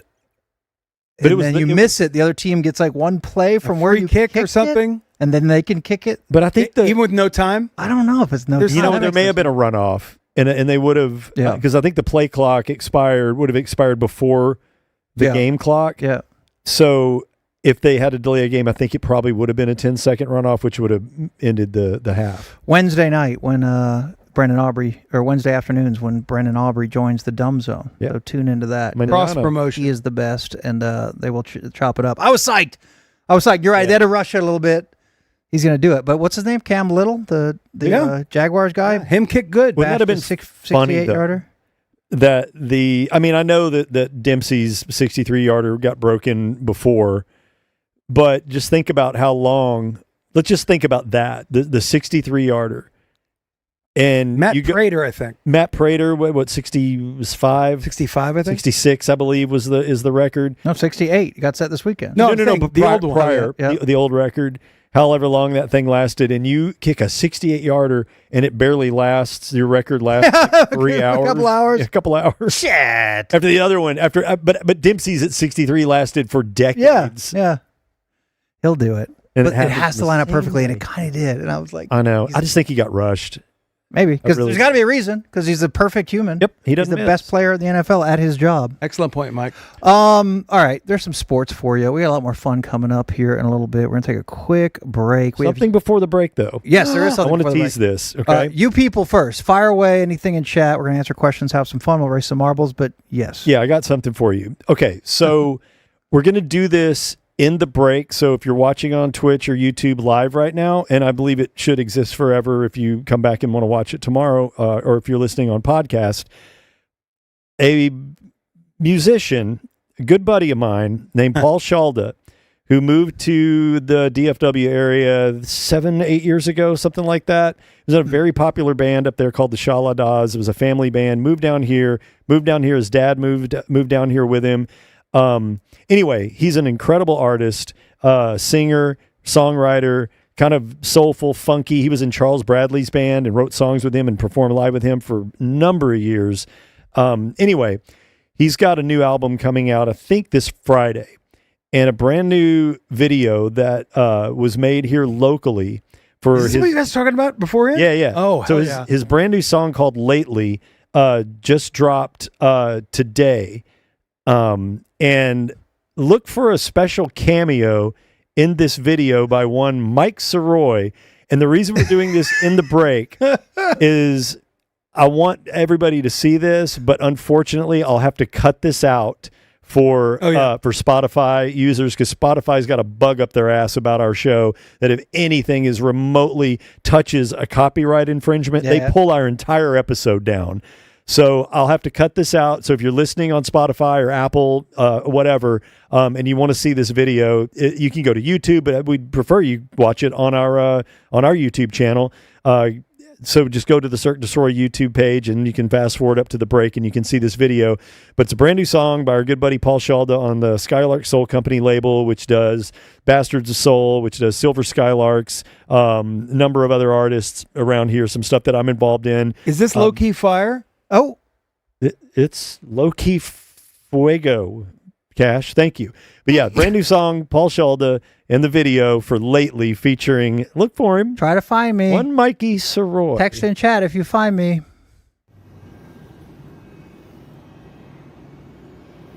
Lately,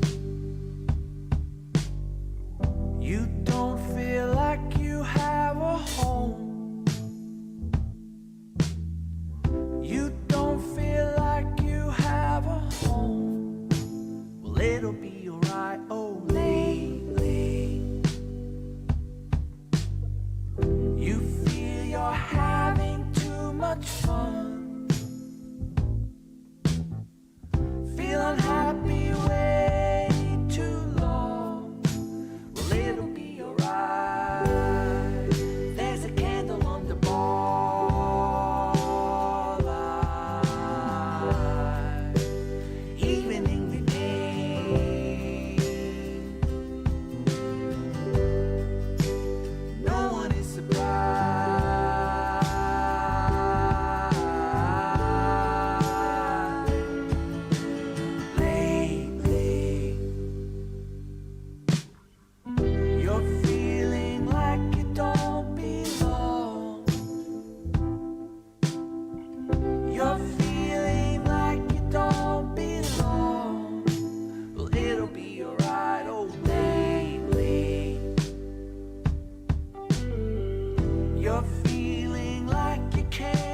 1.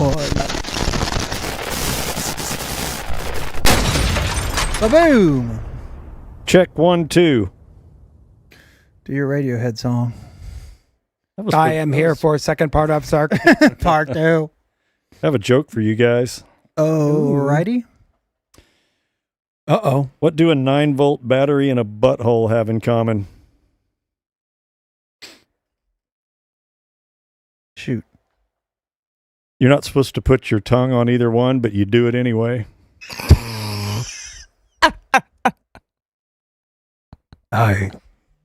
Let's see that thing get to 107,000 views. Come get me. Come get me. Coming for Come you. for the twins. I'm coming for you. you Where s- are you, McCain? You swing at the twins. You better not miss. Come for the TikTok king. Oh my god. Edwin, I need you.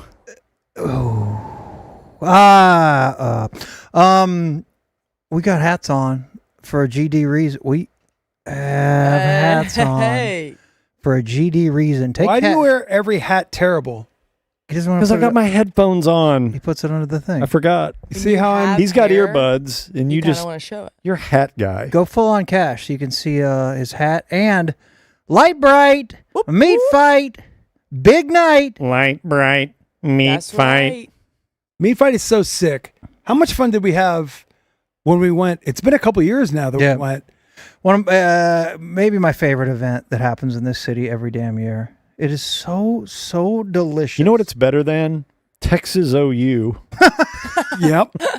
way better and way cheaper. I'm not kidding. Oh, not even close. Yeah. 100%. If someone ran up to me and said VIP tickets to Meat Fight or 50 Yard, well, let me check my weather app. Is it the shady side? We can talk. Is it going to be 97 degrees? Meat Fight is for me, Cash. The 15th annual. 15 years they've been at this. Dude, we were at one of the first couple. We've been to a bunch, but Dude. they started in their backyard. What's her, Alice? Alice Lasad. Yes. That's how I came to know her. She's awesome. Funny It's lady. such like a homegrown roots of Dallas thing Yep. that has turned into something huge and charitable and awesome, and I love it. It's for multiple sclerosis.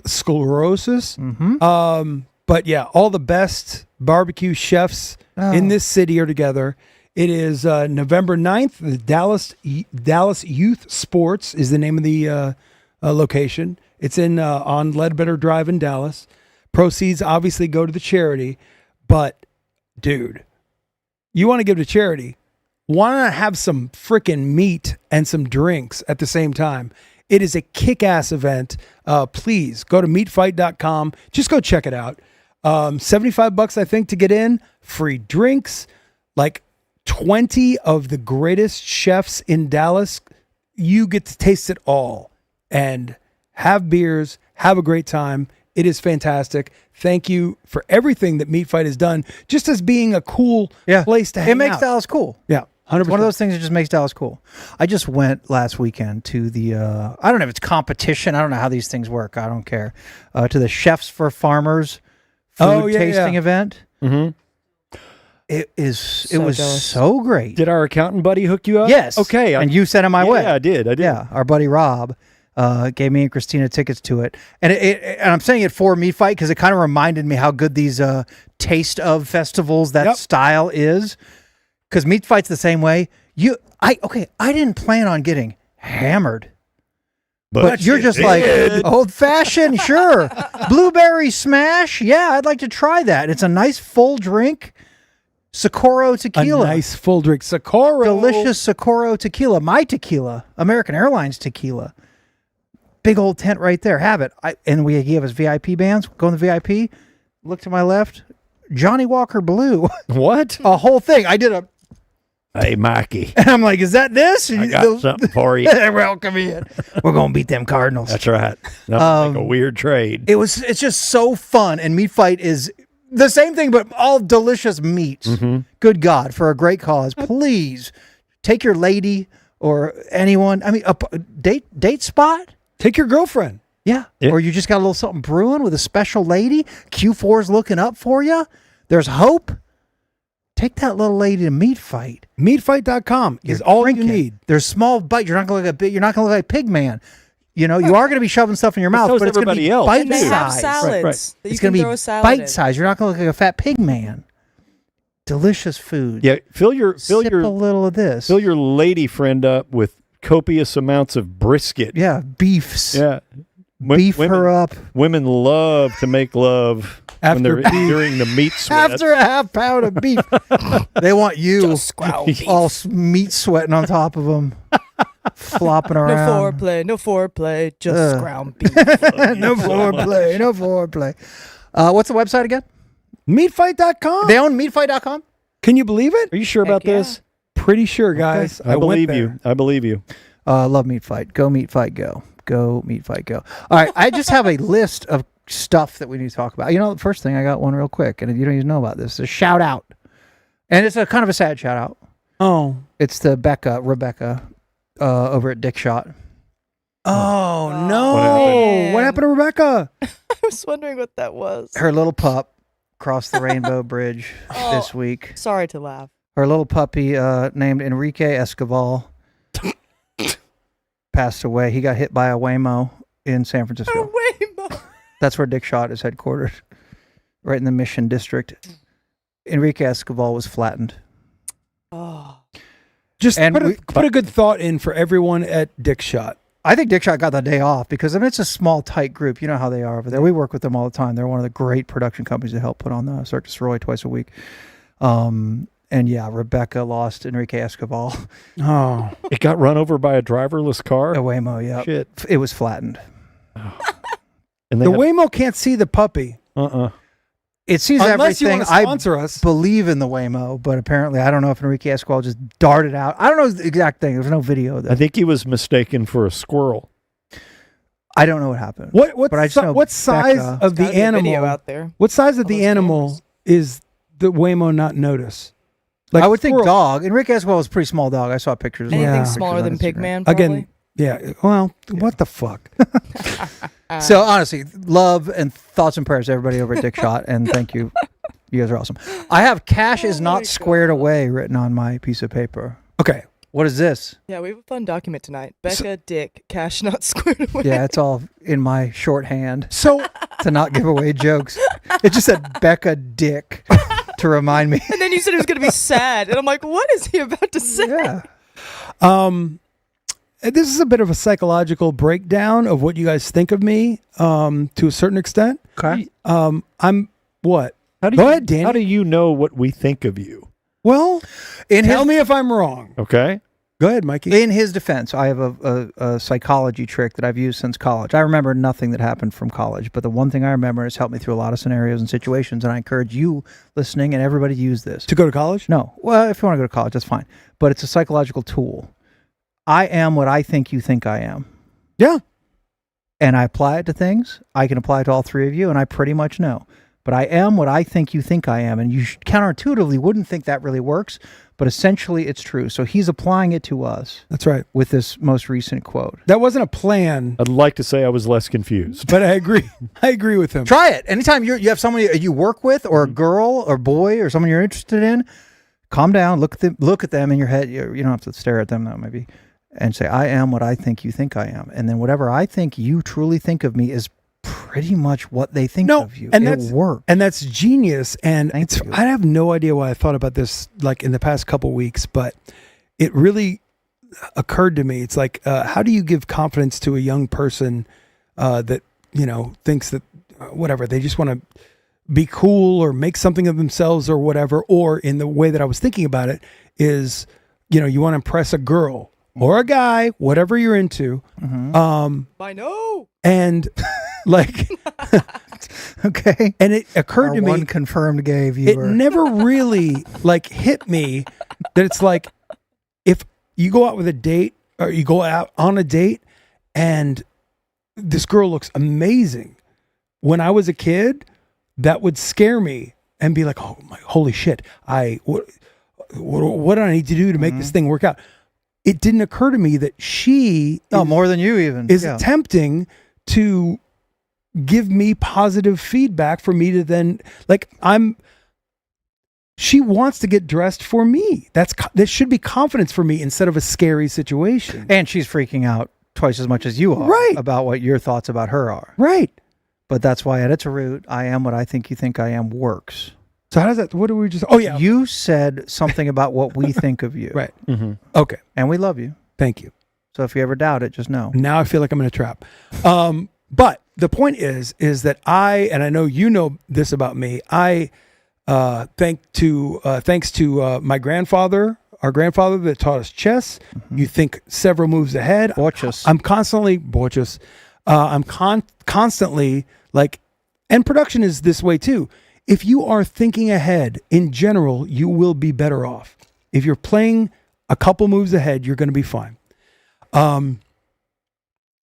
And so in general, when you have those thoughts, at least for me, the littlest thing that goes off plan that you should have thought of ahead of time drives me effing insane. And for me, it's the tiniest things like slamming your pinky in a door or banging my toe. Oh, there's no joy Go ahead. like watching this guy stub his toe. I don't take joy in him getting hurt. Obviously, I want nothing but longevity and health for him. But I can't help if he's going to slam his toe into a fucking desk out here. Oh, it's the funniest. You just have to just get the hell away. He's right. Because he starts kind of getting mad and doing like the David Duvall, like, motherfucker, fucking fuck. Okay. Like getting real pissed. That's a personality trait. Yeah, it comes out. And The devil comes out. has it always been that way? Yes. When he gets hurt, he gets mad. Yes. Malcolm's the same Really? fucking way. Yeah. Hey. Yeah. He gets pissed. When he gets hurt, he wants to break shit. Yeah. Yeah. Hey, this kid gets me, and I get him. Red We're flag. working on it. Red flag for us. I'm going to try to apply some of my techniques on you. For real. I use Box it. breathing. Chill, dog. I just and it's insane. It's literally Okay, what do we got? Self-reflection. So the point is that if you think of yourself in a way that you think that you can control life in some way, but then you make a choice that in hindsight was so fucking stupid, that's really, really hard to deal with. Last night, I had a friend over for the Cowboys Cardinals game. And 2 nights prior, I live in Uptown. And I had a friend that was walking home as we were walking the dogs, and he had a whole pizza from Whole Foods, which is a couple blocks away from me. And I'm like, holy shit, that sounds awesome. So I decided I'm going to get a pizza. Gonna get a pizza from Whole Foods, and it's maybe 4 blocks. Okay. You walk to get a nice pie. Is this the one that you take home and bake it yourself? No. Oh, No. okay. Take and bake. And that's that is part of the story. I'm like, yeah, I'm gonna go for a walk and get the pizza. Order the pizza. Their pizza's surprisingly not bad. It was exceptional. Not golden spatula, but exceptional. And so I told my wife, who has Achilles situations going on. I'm like, the dogs haven't been out. I'm going to take the dogs for a walk because I'm going for a walk, and I'm also going to get the pizza. Dude,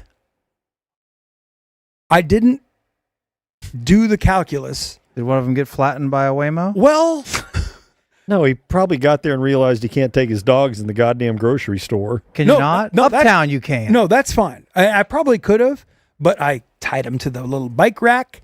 Oh, really? Went inside, made the order, and the guy, but what do you want? Yeah, got it. That'll be 25 minutes. All right, well, holy shit, that's a long time, but no problem. I go back and I sit with the dogs, playing a little game, doing whatever. F1 game on your phone? Of course. Go back in, get the pizza. It's a big pizza. Dude, walking 4 blocks with 2 dogs and holding a fucking pizza. And Trying to play Wordle. Yeah. You're No, a no, no. freehand. Trying to get Carlos Sainz to finish on the podium. on top of that, I had shorts on Uh-huh. and I didn't tie them up real tight because I'm just going for a walk with the dogs. You have a drawstring on your short pants? Yeah. And Pants on the ground. I got the cell phone Looking like a fool. Looking like a fool. and I got my keys. Oh, you got weight. You got heavy weight. I am walking down McKinney Avenue with dogs going both ways, trying to sniff and pee and do whatever, trying to hold a fucking pizza, and my shorts are falling off. Right. I was a fucking disaster, a mess. How were you? Did anyone get a video? How are you doing the pizza? Up And top? initially, I kind of tried that, but that didn't work. So then I had to Oh. the whole pizza with leashes on both hands. Oh. And then we got to cross traffic. Leash tucked into the backside of the pizza box? Yes. Resting against your belly? Smacked by a Waymo. And then flattened by Waymo, all of it. And me all the time, his loose frilly shorts are dropping by Yes. 2 or 3 millimeters Yep. with each step. Yeah. I got to where my ass was out. My whole point is, if you can imagine the image, knowing what you know about me, about getting pissed off and kicking my fucking pinky toe on something, and the dogs who I love are acting, like dogs. I'm walking down McKinney Avenue with a pizza that's too big, 2 dogs that are, Too big. 2 dogs that are. Mid-size. I just think of like that one in Deep Ellum, Serious. That's all I picture. It's like 4 feet The long. size of a car hood. Yes. And I'm cussing by myself at the dogs, at the traffic that nobody's paying attention to the walking signal. This is not a walking signal. The whole thing was a fucking disaster. And I just realized I am a fucking idiot. Just order the pizza.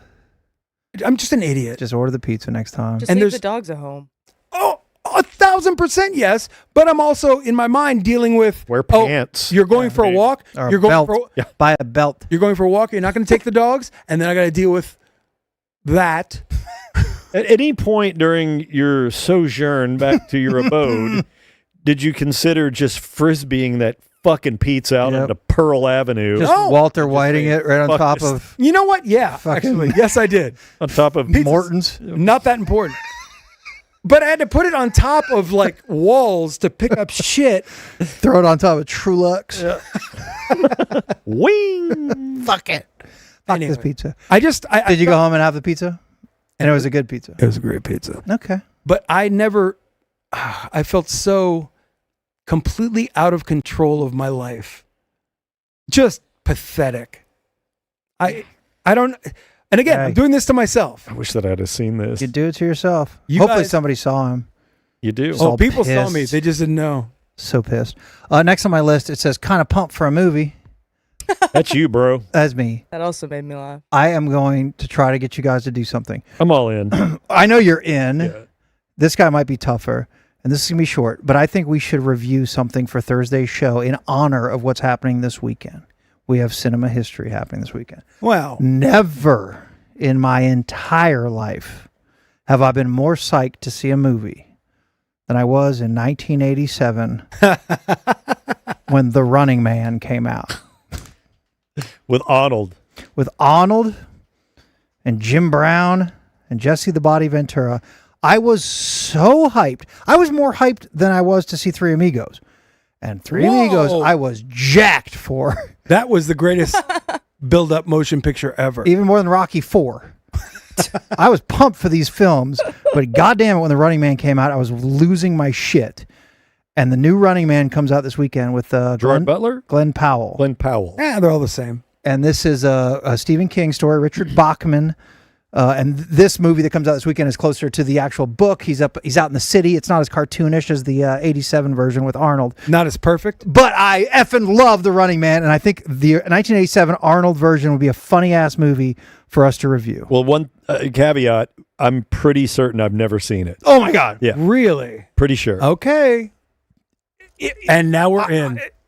We pitch each other a lot of shows and movies, and I feel like we have a pretty high Absolutely. success rate, and albums and shit. Like we see. Sight unseen. You tell me to watch or listen to something, I do it. Okay, Yep. this is for the show.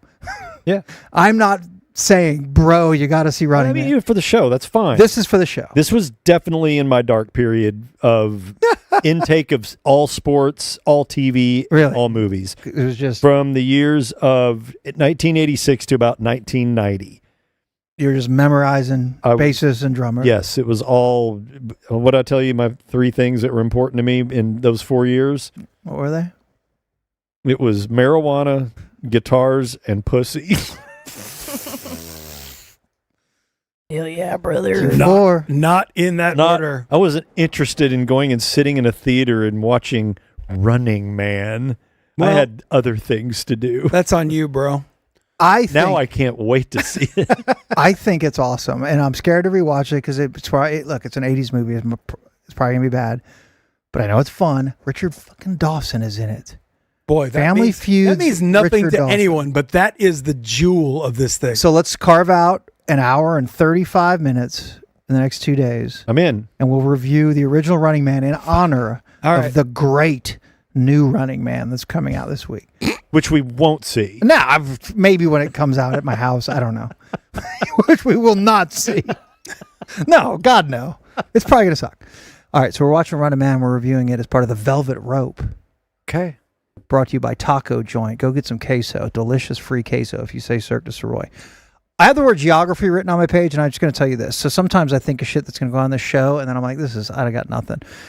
But I started like panicking, and we needed some ideas. So we're not doing this, don't worry. This is the most half-baked thing. I came up with a game called True North, the Dan McDowell Memorial Geography Quiz. He's still alive. He's still alive. Because he thought that he didn't know Denver was north of Dallas. He thought it was west. He thought it was just west. Well, it is west. Northwest. Mostly though. north, but Extremely yes. northwest. So again, this is not even a game. We're not playing anything, but I have 3 because I didn't come up with enough for a game, and I aborted this whole plan. What do you think's further north, Dallas or Tokyo? Dallas. Boy, Equal. he's in the tank. Hang on. He's in the tank. Look at him. Oh my God, geography. Dan Close. These are all close. I think Tokyo's more north. Tokyo by 200 miles That's is north bullshit. of Dallas.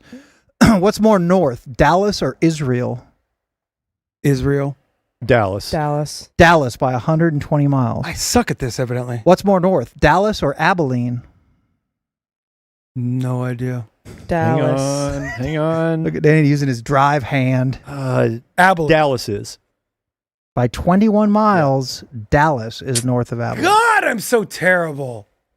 And then I got bored with that. I'm like, that wouldn't even be fun if we did it. And it was. I just had a great time. You did have fun in like fucking 1 minute. And what's not fun? But now I'm just going to present geography facts to you guys. Oh, goody. All right.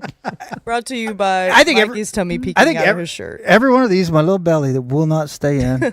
I don't know. You know what would look good in that little hole right there? Uh-oh. Taco joint queso. Just pour a little. I actually I went could- and got it this weekend. You did? Just Yep. reach You over. got the queso? I did. Was it zesty? It was very zesty. Say Soroy podcast when you go. They can look that up way easier. Soroy Podcast? Soroy podcast, and that's what it says. I even took a picture of like my receipt. Okay. The word Cirque really threw him off. So Yes. say All right, Soroy that's fair. podcast. Please do this. Go eat some tacos. Get It free was queso. Like this shit is so what we good. need. I low-key This helps us. liked Yeah. it better than my tacos. My tacos were still great, but the queso had just so much flavor I couldn't It's stop so going back. good. Had a lot of zest. Yeah, go do this So and zesty. take a picture of your queso and then tag us on the socials on it. Tag Taco Yeah. Joint. Please do We'll it all. repost you. What do you think the closest U.S. state is to Africa? The closest United Florida? What's the closest state to Africa? Hawaii. To Africa? Florida. Boy, you know what? Hawaii might be the answer. I'm going to go, yeah. Give me Hawaii. Maine. Son of a bitch! That was the other thing I was going to guess. I'm telling you. I told you this is going to be interesting. They get even more interesting. These are Thank just you. Not a quiz, but these Not all a shock quiz. me. And I'm pretty good at geography. I really like geography. I'm good at it. Detroit is east of Atlanta. What? Yeah. Yeah, that makes sense. Wait, did you just say a statement? These are geography You draw a statements. line straight up from Atlanta. Detroit is slightly east. Detroit is east of Atlanta. I don't like the earth. This is in memory of Dan McDowell. Woo, Stars win, by the way. How about this one? Good job, Stars. Oh, Dallas It's a good thing sports. nobody cares about hockey. I know, y'all are real excited. Reno, Nevada. Okay. Excuse me. Reno, Nevada, which is the proper pronunciation, Thank you. is west of Los Angeles. What the fuck? Hang Isn't that on. pretty fucking wild? True, yeah. Oh, yes, it curves is down true. at the bottom. Yeah. Reno, Nevada is California west goes of Los like Angeles. that. in Everything Nevada. that's happening Yeah, is that's true. exhausting. Isn't this fun? I don't like What do you mean exhausting you? I'm What, new information? Yeah, Because- I don't like it. Because you can, isn't like Sacramento like a hop, skip, and a jump from Reno? I don't know about Or is that. that Tahoe? That's not on my list. That's not on my damn McDowell Memorial list. Tahoe and Reno are right next to each other. Yeah. Cleveland, Ohio. No. Wait. These are facts, no longer questions. Do you have a map up, Madigan? Can. No. Just say what you're going to say. Well, I think I wrote the wrong way. Yeah, I'm sure you did. That's why I want you to say it. Yes, map is up. Just say what you have. I have Cleveland, Ohio is west of Tampa, Florida, but I think I meant east. Cleveland, Ohio is east of Tampa. I fucking Is that interest? That is Yeah, interesting. because the United States goes way out. That's true. Isn't that wild? Yep. That's the shit you don't think about that I bring. But what about if the world is flat? Last one is international. Boston, Massachusetts is west of Santiago, Chile. Fucking awesome. That's pretty awesome. So awesome. Did you validate these things by looking Yes. at a map? Yes. Because I like looking at maps too. I know you do, buddy. This is stressing me out. Boston like it. is west of Santiago, Chile. The home, That I could. the home of Estado Olímpico. Oh, Next chip game. Twice last throw year. your dart west of the country you think. yeah. Did anyone know that Boston was west of Santiago, Chile? No. Did anybody think about that? If you would have asked me that, I would have not known that. No. How about that, guys? So that's what I had because I didn't do the actual game. But rest in power, young king. Dan McDowell. No longer with us. I mean, 90 seconds on Radiohead. Is that okay? yeah, let's do it. Don't fucking look at me Is that like okay? that. I mean, it's the biggest don't want band in the world. Viewership to If you guys want to frickin' have a good time, have a good time. So they played their first live show in how many years? Tonight or today, I guess. today in Madrid. At 1:30 in That's the in afternoon, Spain. our time, and they're 7 hours ahead of us. So Yep. their downbeat was 8:30. 2,652 days later since they played in Philadelphia. Jeez. Radiohead played this afternoon in Madrid for their first show of their European thing. I was trying to watch it. I was This on is so funny. Instagram live. I don't even know how to do any of He's this shit. texting me in fits, sending us links. Yeah, hot links. To Hot link. watch some asshole in the audience trying to Instagram live the Radiohead show. that guy's doing the good work. And it keeps cutting out and Oh, it it's terrible. disappears and it looks like shit and sounds like shit. He's kind of far away. There's a guy standing right in front of him. It's just all terrible. But I was fired up. And then I just went to set list and I just kept refreshing the set list, watching it go. Yeah. I was just very excited. It was very, very cool. But if you go on YouTube, there are people that have actually had good Yes, angles. and downloaded them, and Yeah, it sounds all right. Yep, already uploaded them So to let me- YouTube. It's cool. It's Let me cool to guess. see. Let me guess. They were all wasted, and the show didn't sound good. Yep. They were all hammered. Just they didn't care about the performance. And what I saw sounded and looked killer. One thing is sort of interesting. So everyone, I mean, people who don't like Radiohead or don't know anything, they know Creep, and they think of them as this one-hit band, whatever. I mean, we love them. I think they're the best band on planet Earth. But they have a song called Let Down, which was on OK Computer, and it was just sort of a throw-in track. They actually argued about should it even be on there. And then in the last year, Let Down has become this I don't know about anthem, but TikTok massive yes. song Yeah. where all these kids are obsessed with Let Down, this one random Radiohead song because it's got one cute lyric about growing wings. And I mean, it's a great fucking song, but it is TikTok crazy. There are people who love Let Down and don't even know the song Creep because they know the song Makes from perfect sense. So there was all this mystery in this, what they're going to play. And they played fucking Let Down as the very first song, which I kind of think that's awesome. is that a bit? Is it cringe? Is it No, here you go? I think they probably did it maybe ironically because Yes. that typically would not be a way that they would start their set. But with their TikTok hit this year, and OK Computer came out it's in genius. 2000, right? it could This also, year, it became Radiohead's fourth ever song to get inside the Billboard Top 100. This year, Let Down just out of nowhere popped up in there. It's also What's the trend? kind of maybe a kind of a punk rock thing to do. Is they're very aware that this particular song has gone crazy viral in the last 100%. year. So it's almost like, hey, all of you knuckleheads that are just here to hear Right, us this is play our that new now, hit. You can go home now. Well, that's the chat was saying. Half the crowd's going to leave now. Yeah. Because these youngsters are just here for letdown. Yeah, that's the bit. Is that we've been rocking for decades. Right. And you want to hear this garbage? It's not garbage. I It's a great know. song. I know. I'm saying you want to hear this song? There you go. It's genius. It's just so cool that they came back and It's they're genius. playing, and I absolutely love it. Like playing to the crowd would be, they would have put that as, the next to last song in their encore. Yeah, No. This is better. This Just is to much better. knock this it is out. better. Yeah. It's a great song too. This is better. What songs do you people like?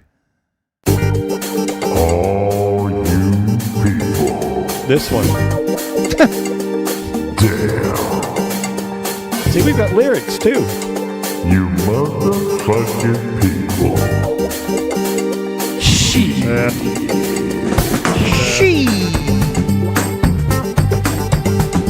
All right, it's time for You People, where we answer questions. If you got anything on your mind, anything. Look, if you need help, you got some mystery going on in your life. You got Solve everything. You got three of the smartest guys and one of the smartest young ladies in DFW right here. A lot of experience on this panel. Of wealth of knowledge. Don't let it go to waste. And all you have to do is type in shit and ask, and we can basically fix what's going on with your shit. And we do it here on You People. Madigan asks some questions for us, and we help.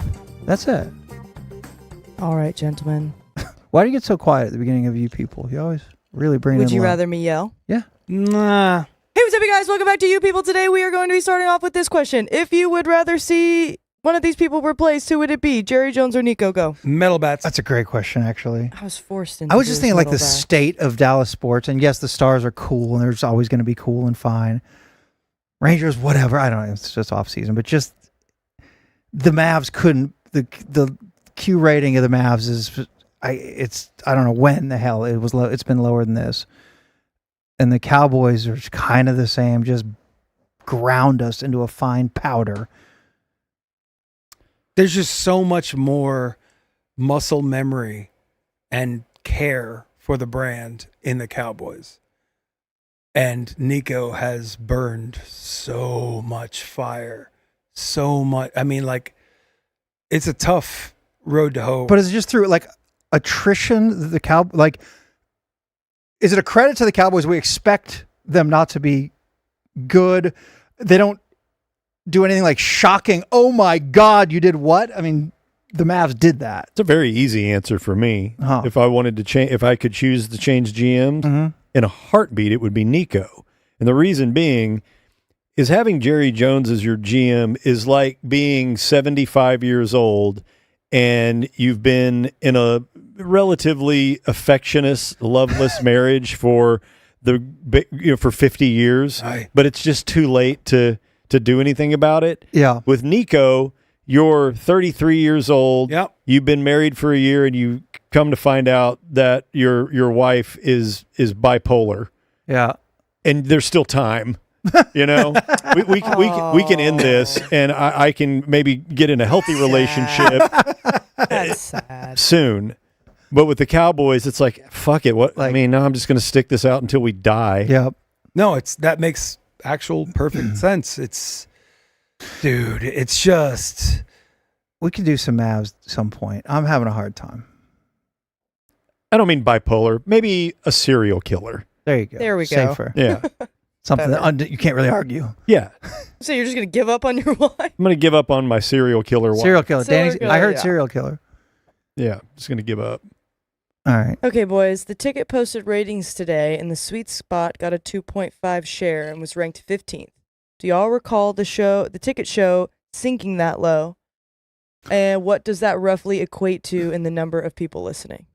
Boy, that's a bunch of bullshit right there. I don't know the mathematics of what that translates to as far as people listening, but I mean, a 2.5, not in my lifetime there for any day part. Did we almost ticked off a nice little 2.5 at some point, I Yeah. think. Yeah. We were right on the edge of a nice 2.5. I think at the Freak, our show, when we were afternoons, I think we broke 2 seveble times, and to hit 3, No, that was that would have been a big deal for us. I sent an email. It was right before they did the switch and moved us to mornings. Mm-hmm. I sent an email to our big boss, because I was like, look, we're trending, albeit very slowly, but we are trending up. I'm like, give us this 1 month. We're going to hit 3. If we hit 3, we can keep this. If we don't hit 3, whatever you want. He's like, nah, everybody says it. I'm like, all right. Don't do the voice. But I basically asked, that. I'm like, we have a chance of hitting a 3. I'll also say ratings are fucking bullshit. So if you, whoever you are, and granted, they're not bullshit for like sales, but how they're compiled is kind of bullshit. So I wouldn't panic if you're a fan of ticket ratings, Cumulus ratings, if that's something that gives you pride in this world, and you dance when they have high ratings. I would not panic too much about these low ratings. A lot of people are still listening. They've just got a bad roll of the dice on who's got these meters. It's the best station in town. So I don't know. I mean, yeah, the numbers suck. Shocking. I would expect it to normalize like it always does. And then Ticket is number 1 forever. What is the latest band or album that you've discovered that you love after years of ignoring it for one reason or another? Wow, that's a great question. I read that question, so I'll go first while you think. Please. Because I have a great example, and it's one song. I was listening to KXT, and They Might Be Giants came on. Oh, okay. Do you know Birdhouse for Your Soul? Yeah. Hell yeah. Okay, I was like, I know this song. I'd heard it before, but I just didn't register. I have been singing this fucking song That song is beautiful. and played it multiple times at my house in the last 2 weeks.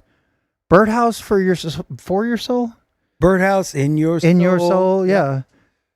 I'm the only bee in your bonnet. Yeah. Like, it's such a quirky, weird thing. I don't know. I know Istanbul, is not Constantinople.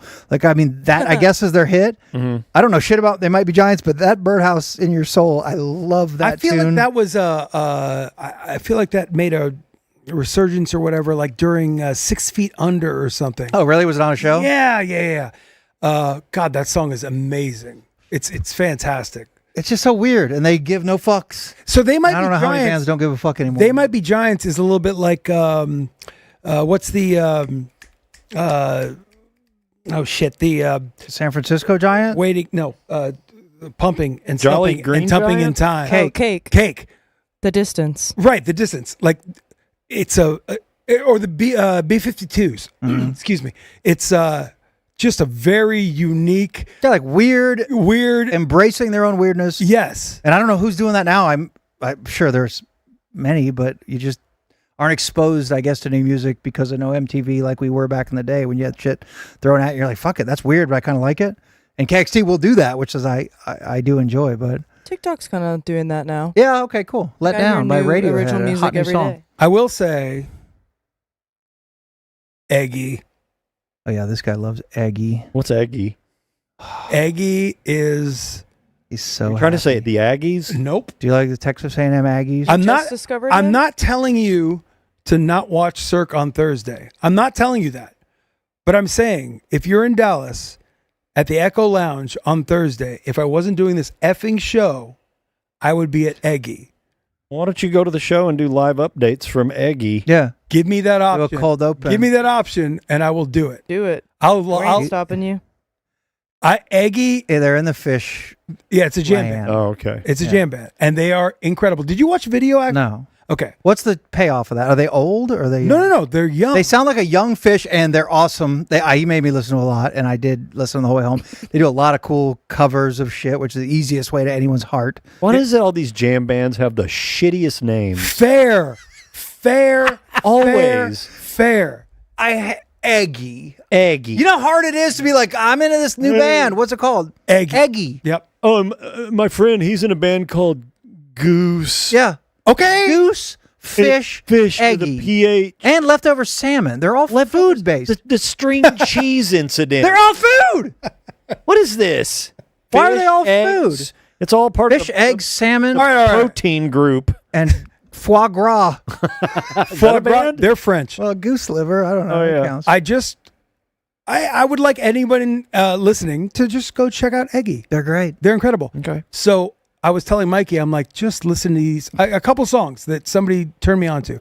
They're fucking incredibly talented. I'm sure they are. They're stupid. And then I'm like, go watch the video. Because the lead singer is the drummer.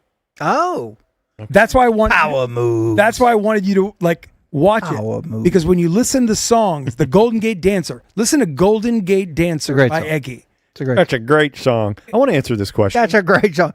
I think everyone's waiting for your answer for the Yeah. actual good shit. And I have more questions. A too. band that I summarily dismissed. It wasn't in my my taste wheelhouse when they were really popular. I was obviously aware of their 2 or 3 big MTV hits, and I enjoyed them enough, and they were points of conversation. But I have been deep diving, and this is all new. This happened to me with the Smiths probably about 15, 16 years ago when Davey said, no, really listen to the Smiths. Yeah, And he they're made me great. burn me some, back when you burned CDs, you burned like all of their 2 or 3 records that they made. And I fell in love with the Smiths, probably a top 10 favorite band of mine. This fucking band, because I ignored them for so long, and for whatever reason, I've gotten into them recently. They might be in a top 10 or top 20 all time for me now, and I completely ignored them. The Talking Heads. Fuck Oh, yes, wow, really? dude. I Are you love the kidding me? Talking Dude, Heads. I never got into them. Really? I obviously knew Burning Down the House and Once in a Yeah. Lifetime and Psycho Killer. They're big hits. Sure. Aware of them. But as far as deep diving into their full catalog and listening to the cuts that were never played on radio or MTV, holy crap. I think What an incredible band. There was- Sonically, there's who's better? There is Who is nothing- more fun to listen to, and those records are perfectly produced. Yeah, just perfect. There's nothing that there's certain bands that are like this, that there is nothing that they have ever done that sucks. God dang, man. Literally the shittiest B-side song that you've ever heard from the Talking Heads is better than most music that most bands ever create. I gotta say, and I maybe a couple of months ago, I even went all the way down top to bottom 2 or 3 times and listened to that Tom Tom Club record, which is phenomenal as well. I never realized how much what they were doing then has maybe accidentally or coincidentally informed the stuff that I am Dude, writing yes. now. Really? It's crazy. Oh, that you're writing now? Well, like with the Silver Skyline Really? stuff. Yes, it's crazy. Like Talking Heads for good bands, I think is always comes up as like an influential artist that Well, they're very- maybe you don't. they're think very about. Like Devo was too, Sure. right? That I know from Whip It, and I don't really know much about the catalog. But why do they always keep coming up for like actually influencing how music Because changed? we swung and missed on those bands when they were doing it, Yeah. and we just dismissed them off of their MTV hit. Yeah, yeah. And Devo is another one. Devo's catalog is incredible. And I know virtually nothing. I just know You'd that love they're- them. Yeah. I think you would absolutely love them. Have you ever? I saw David Byrne with St. Vincent at SMU on their campus. Oh my Yeah. God. They did a little show, just those two. I heard it was It's the only time I seen David Byrne. Heard it was and great. like fucking awesome. because I love her, Yeah, yeah. Oh, I like her. Well, and I love funk and Afrobeat and all that stuff, and they stole so much from those genres as Yeah. well. And I hear it all. It's like, oh my God, Talking Heads are like the best band ever. It's just art from an artist that is doing David Byrne, his outlook on the world, his thought process, his worldview is so incredibly awesome and weird. It's like Picasso. It's just so Yeah. unique. Like Mozart. it is fantastic. Or Mozart. did you guys all saw Stop Making Sense, the video? I've never seen it. The movie? The movie. Yeah, the No, movie. I've Oh, never seen it. Dude. I know. It's on the list. Especially if you're like into him now. As soon as I Oh get my done with, God, as soon as I get done with Running Man, I'll. Why'd you watch change your that. tone of your fucking voice when you said that? No, he's right. It's just a Running Man. He's right. Madigan, what I do you was no? going to Yeah, say- your answer. Yeah, did you have one? Something Oh. that you just dismissed, or Madigan's an incredible singer, by the way. We're gonna have to make you sing something other than Robot Santa pretty soon. Like she's really likes good music, is into good shit. What are you? Anything you're into now? Let me actually look because I did add a couple songs this week. Take your It's time. not something that I've like. Okay, boy, you wanted me to have my Just a answer knee-jerk prepared? reaction. I Yeah, think. just something. I've been listening to a lot of the Cars this week, but I've listened to Okay, them. there we go. It's not something new. I've just been going through a Cars phase. Okay. Typically when I'm in my car. I could go on and on about the Cars. I love. What's a band that you would the want to Cars. see but never have? Living or dead. I fucked Living. up and Yeah, went living. to. I think I've told you guys this before, but it was senior night at Disney World in Florida, where they shut the park down and they let high school seniors go. So I went there and we ate acid, and did all the fucking Acid things. life around the world. What's the little? It's a Epcot? small world. Small world. Oh, it's a small world. You know, like that whole thing. And it was the same night Pink Floyd played in Tampa, and I had to like make the decision. So like concert regrets. I actually don't regret it because it was a pretty epic night. I think Pink Floyd on Disney. acid would have been pretty epic too. No, exactly. Yeah. Exactly. But that's the one I regret most. God, who the hell would I? I've seen the Foos. I don't know if Can't I've think got, of any I've got off the top of my head. Yeah, I don't have anybody that I'm like. I kicked my ass that I didn't go see Nirvana. But that's not around anymore. I remember within like 6 months of his death, I was just Googling David Bowie tour dates. Oh, because I realized I'm like, I've never seen David Bowie, and there was no tour date scheduled, and then fucking that guy was dead. How about that guy delivering an album basically after he died? Was it Black Star? Yes. Yes. Which is actually Very good. fucking good. I think he might have sent it right before he died, but it was very clearly. Like I kind of love He that knew. album. Yeah. He knew. Yeah. There's your music. Madigan, what band did you not see that you? I would have liked to see Fleetwood Mac. Okay. That could still happen, I guess. It guess. could, but I would Yeah. like to, I wanted to be in the room when she was singing it right into his eyes. Oh, so she's on I the- want to be there for the moment, but I don't know Yeah, if but I was without living. McVie, it ain't Fleetwood Mac. He'll never get away from the sound. You get Catherine McPhee though. That's not the same. That is Someone not in even chat- close to the same. She's a dish. Oh, I Someone had a in chat- McFever for a while. Did you? Woof. The only remedy was Well, maybe that was the answer to this next question. Y'all have any special plans after the show since tonight is the Super Beaver Moon? Boom, there's your answer. We started the show with Super Beaver Moon talk. No, I glanced at it when I walked in. it's beautiful. It's bright. Yeah. Brightest moon since 2021. It was bright as shit last night, Yeah. man. Go look at the moon tonight after you're done Please. smashing the like and subscribe buttons. I love Moon. We got a big moon. Go enjoy it. Before we hop into marbles, if you are on YouTube and you're switching over to Twitch, make sure you like the video before you head over. We have one talk back before that begins. Bring it. This is from Mrs. Harris. This is Miss Harris, your freshman science teacher from Knox City, 1982. 43 years, Daniel. 43 years I've wondered who turned my Pontiac Sunbird into a fecal fondue fountain. I blame the principal, some Monday kids, even Satan once, after a generous pour of communion wine. But no, it was you boys. After I quit teaching, I drifted, joined a puppet ministry, managed a Christian bookstore at the Psych Center Mall, even toured with a faith-based mime troupe called Silent for the Savior. But not a day went by I didn't smell phantom dog dung and wonder why. Oh. These days, I live at Presbyterian Village North. Oh, shit. I've made a dear friend here, Miss Vida. Leave us out. Last week, she rolled up to my room with 2 plastic cups and a bottle of rosé, saying, "Harris, you have to see my boys online."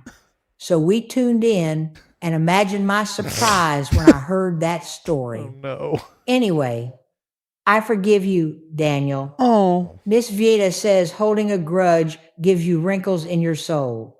Still, I know which PV and staff handle the catheter and colostomy bags, and they can be bought. What? Okay.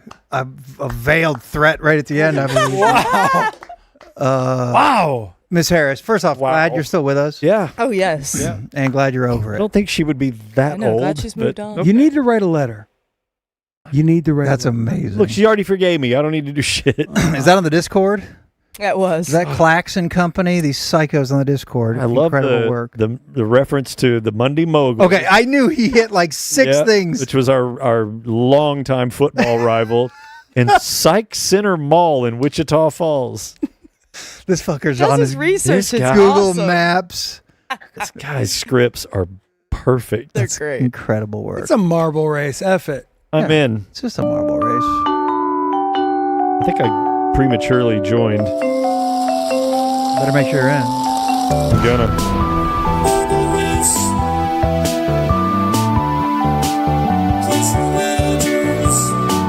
It's fun. It's a fucking marble race. Exclamation point premature Danny. That doesn't get you anything. What does get you a little something is exclamation point play. That's quite simply all you have to do. Exclamation point play if you're on Twitch right now. You're going to marble in this race, and then off you go. And it might be big bucks for you and big bucks for your favorite charity. You could be the next calendar. Do you not like charity?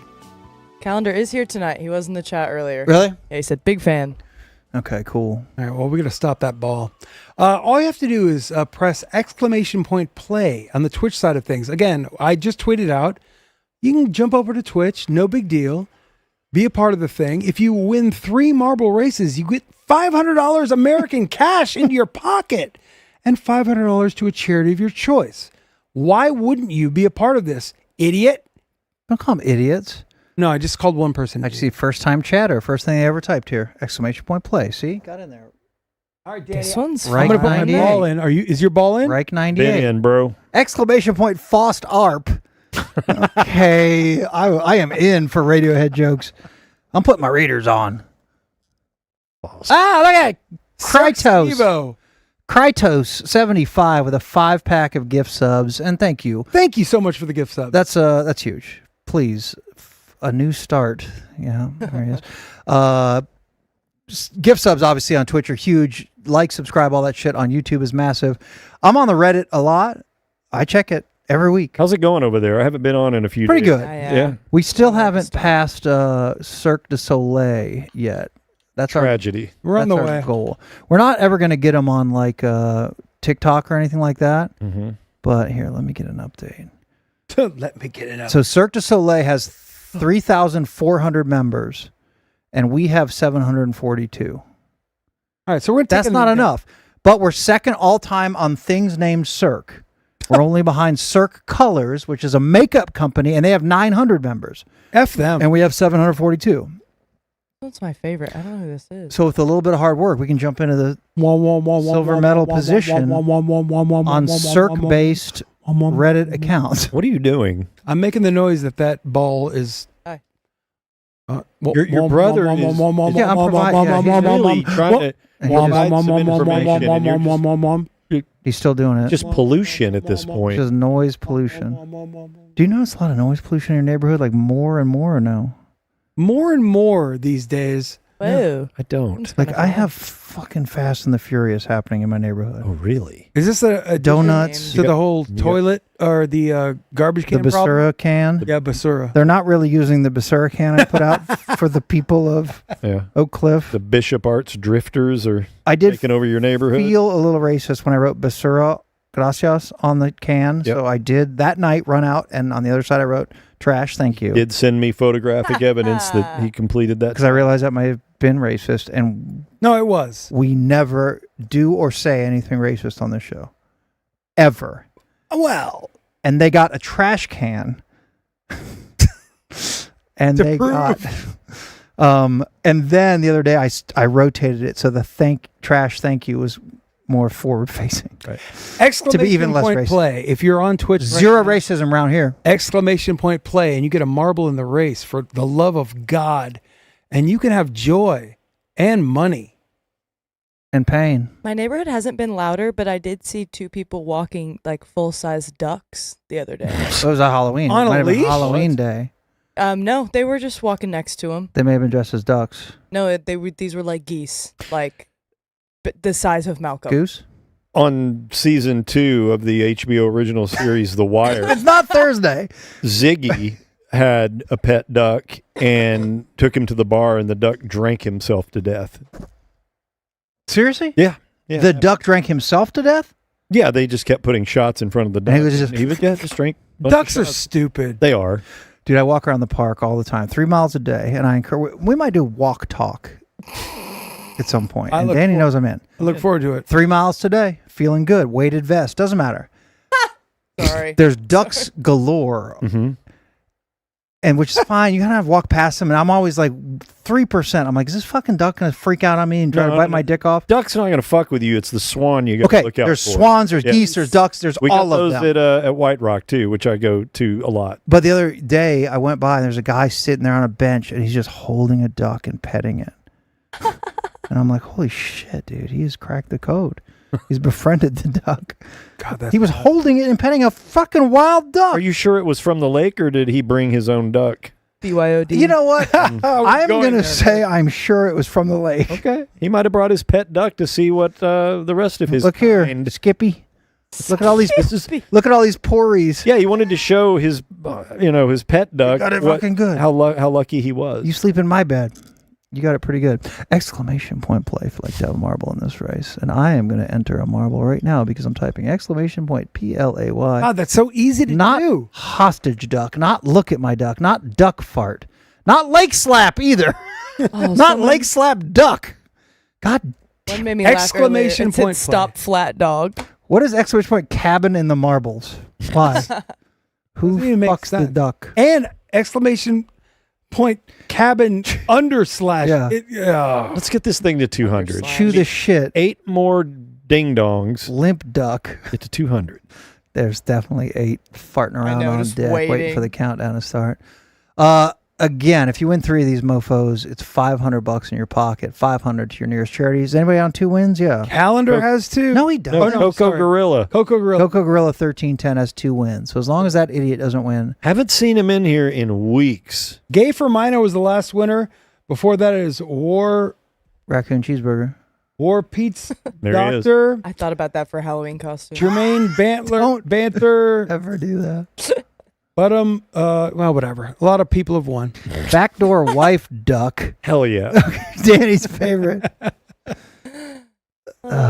Sweet D subscribe. Thank you. 10 months. We're starting this race in 10 seconds. Are you ready to marble, bitches? Are you prepared? Oh, what is that Look at all thing? that A lot track. going on. What is that thing right there? What is that? A shooter. Turbo jump. A shooter. Play MFer. We're starting this race in 9 seconds, and I'd like to wish you all the very best of luck. Let's Oh, do it, yeah. everyone. Let's do it. New track. Who dis? Hey, baby, que paso. I kind of like your name. Hey, We're starting this race in baby, 7 que paso. seconds. 197 people are in. We're going to get to 200 because I know Big Kev's in there and Disaster Film's in there and all these psychopaths who wait to the very end. We're starting this race in 6 seconds. I bought a water. Subscribe on Twitch. I bought a water Okay. pick the other day. Oh, really? I Yeah. love my water Yeah, I pig. wanna- You guys team water pick? I want to review Team it on water pick. Thursday. Heck yeah. Will you bring it in? And Yeah, it's kind of messy. didn't Put we the have water Do you from have a water mouthwash feature. in yours? Cirque It'll change Consumer your life. Reports? We had something for that. I had a name for it. The Cirque report. Remember, it was like Cirque Consumer Reports, but it was a good name. It's funny. I don't remember that. It was like You remember that, that? but good. We had something. Yeah, What we were was thought it? it supposed to was just the Cirque review. report. We were supposed to review products. Yeah. Yeah. A lot of Toy good ideas. Industries? Yeah. Is that what it was? I never used one before. I can't wait to tell you guys about Exclamation my point. new water 9 pick. seconds. Don't- Duck. Half water, half mouthwash. Yeah, but that's wasteful. Primo. Don't miss Thursday's show, everybody. I'll Andy's be at gonna- Eggy. Cash will be at Eggy, and we'll be talking about dental hygiene. We're for starting 2 this hours. race in 5 seconds. We'd like to wish you all the very best luck.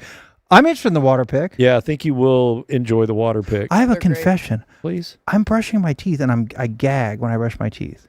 This has been a few Gay? years now. Maybe Are it you is brushing gay. your tongue? Fuck no, because I'll barf if I really struggle to brush my teeth. Are you developing later in life gag reflex? Is that what that is? If you hold your breath, you have less It's gag mental. reflex. I had people to say pump your fist, anything to get your mind off of it. Mm-hmm. I'm gagging a lot, but I did just go to Dr. Ted and he said everything was fine. We're starting this race in 4 seconds. Exclamation point play to God, be you got involved. cleared You freaking For idiots. this marble race. Backdoor wife is in there.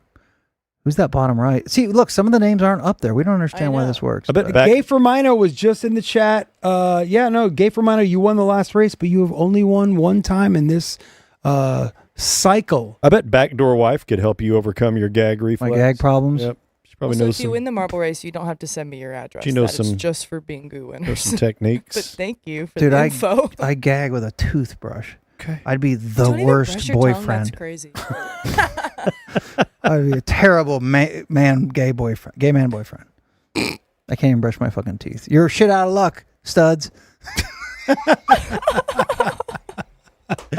We're starting this race in 3 seconds. We have 201 entrants in. There's no skill at all. If you're on Twitch, hit exclamation point play. There's no reason not to. You could win a lot of money. We're starting this race in 2, 1. Vámonos! Here come the idiots. 201 Watch. into There's 200. one. There's Danny Corby tongue kiss.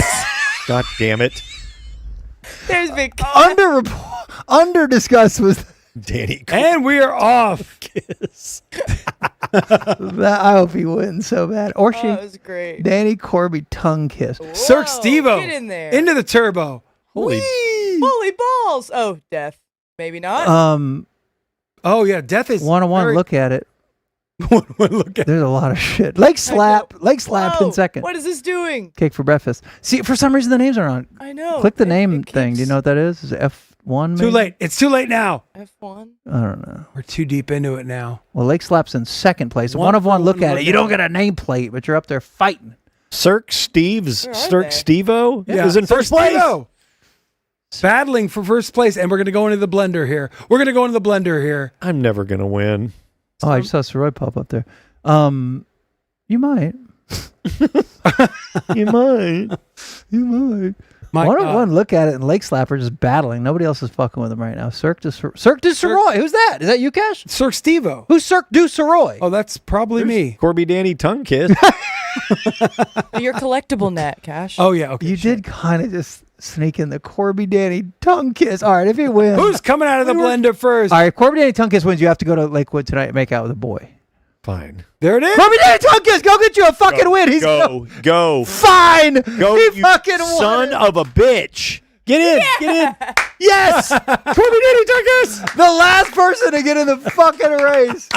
Danny Corby tongue kiss. This fucking nut made that his name. Oh my gosh. Oh, Lakewood Landing, hot boys. Gay for Mino. You want your second choice? Tonight's your fucking night. Oh my Second God. choice. Danny Corby tongue. He's like, we kind of did it for a second or two. And we're just like, cool. Hey, now y'all turn. Y'all kiss. Danny Corby dung tip. Dung Well- tip. That was later. Battery. All right. Battery kiss. There's Calendar. Let's make fun of him. He's had Niblet enough Brown fucking- is- Niblet Brown is just wedged up there like a total dick. This thing's catching on fire, boys. Guy, Vitatime. I just saw Vitatime. You're fifth to last. Look but- at calendar. but Second we to love last. you. Oh, this thing is burning. That last one is getting burned Come to on, straight Niblet hell. Brown. No, Come it's on, not making Niblet it. Not Brown. even close. Oh, shit. What is Not happening? even close. Right out. Not even close. There it is. Burn. Oh my God, that's fantastic. Danny Danny Corby tongue kiss. They're on the board. Corby Wow. tongue kiss gets the win. Let's review. Who is Cirque Stevo good? Fur Baby Daddy in there. Power Cat. Who's Cirque du Sirois? We don't know. That's just someone with a shit hot name. Yep. Smart. Kin Sisley, Regonk Force 1. That's a funny joke. We were on an airplane once. We were on an airplane of all P1s, and you just put Regonk Force 1 as like the name of the plane. Damn it, Jim, and Hey Baby K Paso. Damn it, Jim. Damn it, Jim. Damn it, Jim. Is that a Star Trek. Star Trek? Yeah. Right. Damn it, Jim. And then Nathan M614. 13th place goes to Maverick. Maverick's been balling for a long time. 24th place goes to. Is that Amy from Arlington? Yep. I usually give 24. 24 a little love. Hey, there I am. 32nd, Mike. 32nd. Top 32 hype. Done. Get it up. 41st place goes to. Oh, God. He gets me every time. No, I don't know. No more Vekandum. Okay, thank you. 69th place goes to Enjoy Obscenery. Oh, that's actually a thought-provoking name. KT Fun Tweets finishes 7th, just one off. Gay for Mino did not finish. Calendar dead last. Calendar What finish? D, F, M, F, and L. There you go. There's all the Jason shits. Meowmig. There's all the Congratulations, stupid shit. all racers. I wanted to give credit to somebody, a couple of dudes real quick. So the video that we played that you were in by the new Paul Sheldon video, directed and filmed by TC and Machine. TC and Machine. That's behind the whole damn thing. These guys are good. Yeah. No, I think it That's came a out. legit professional looking music video. If you recognize the bar and couldn't place it, it was the Texas Theater. Yep. And the Lakewood Landing. Yeah, the second part was Lakewood Landing, but the whole first half was Texas Theater. It was a fun little day.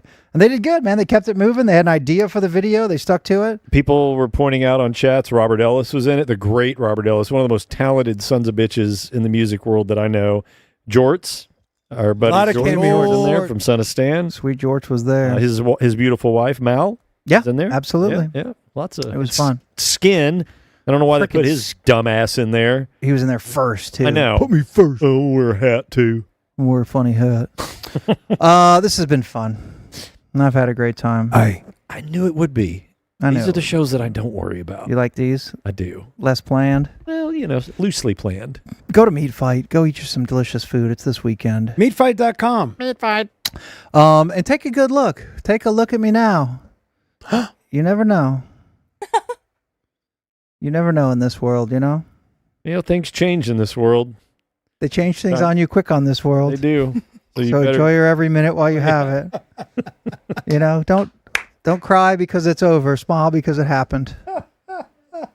We'll see you Thursday night right here on the Cirque Du Sirois show. Bye, bye. Bye, bye.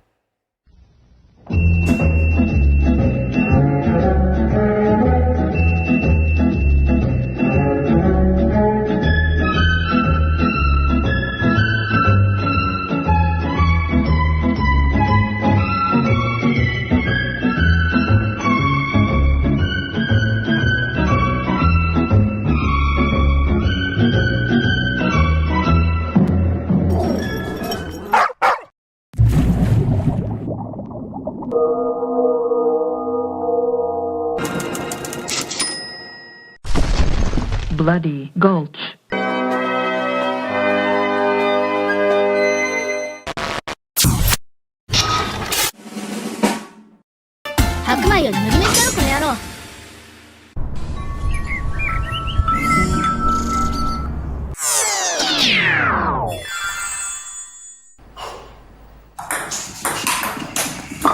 Baseball. Say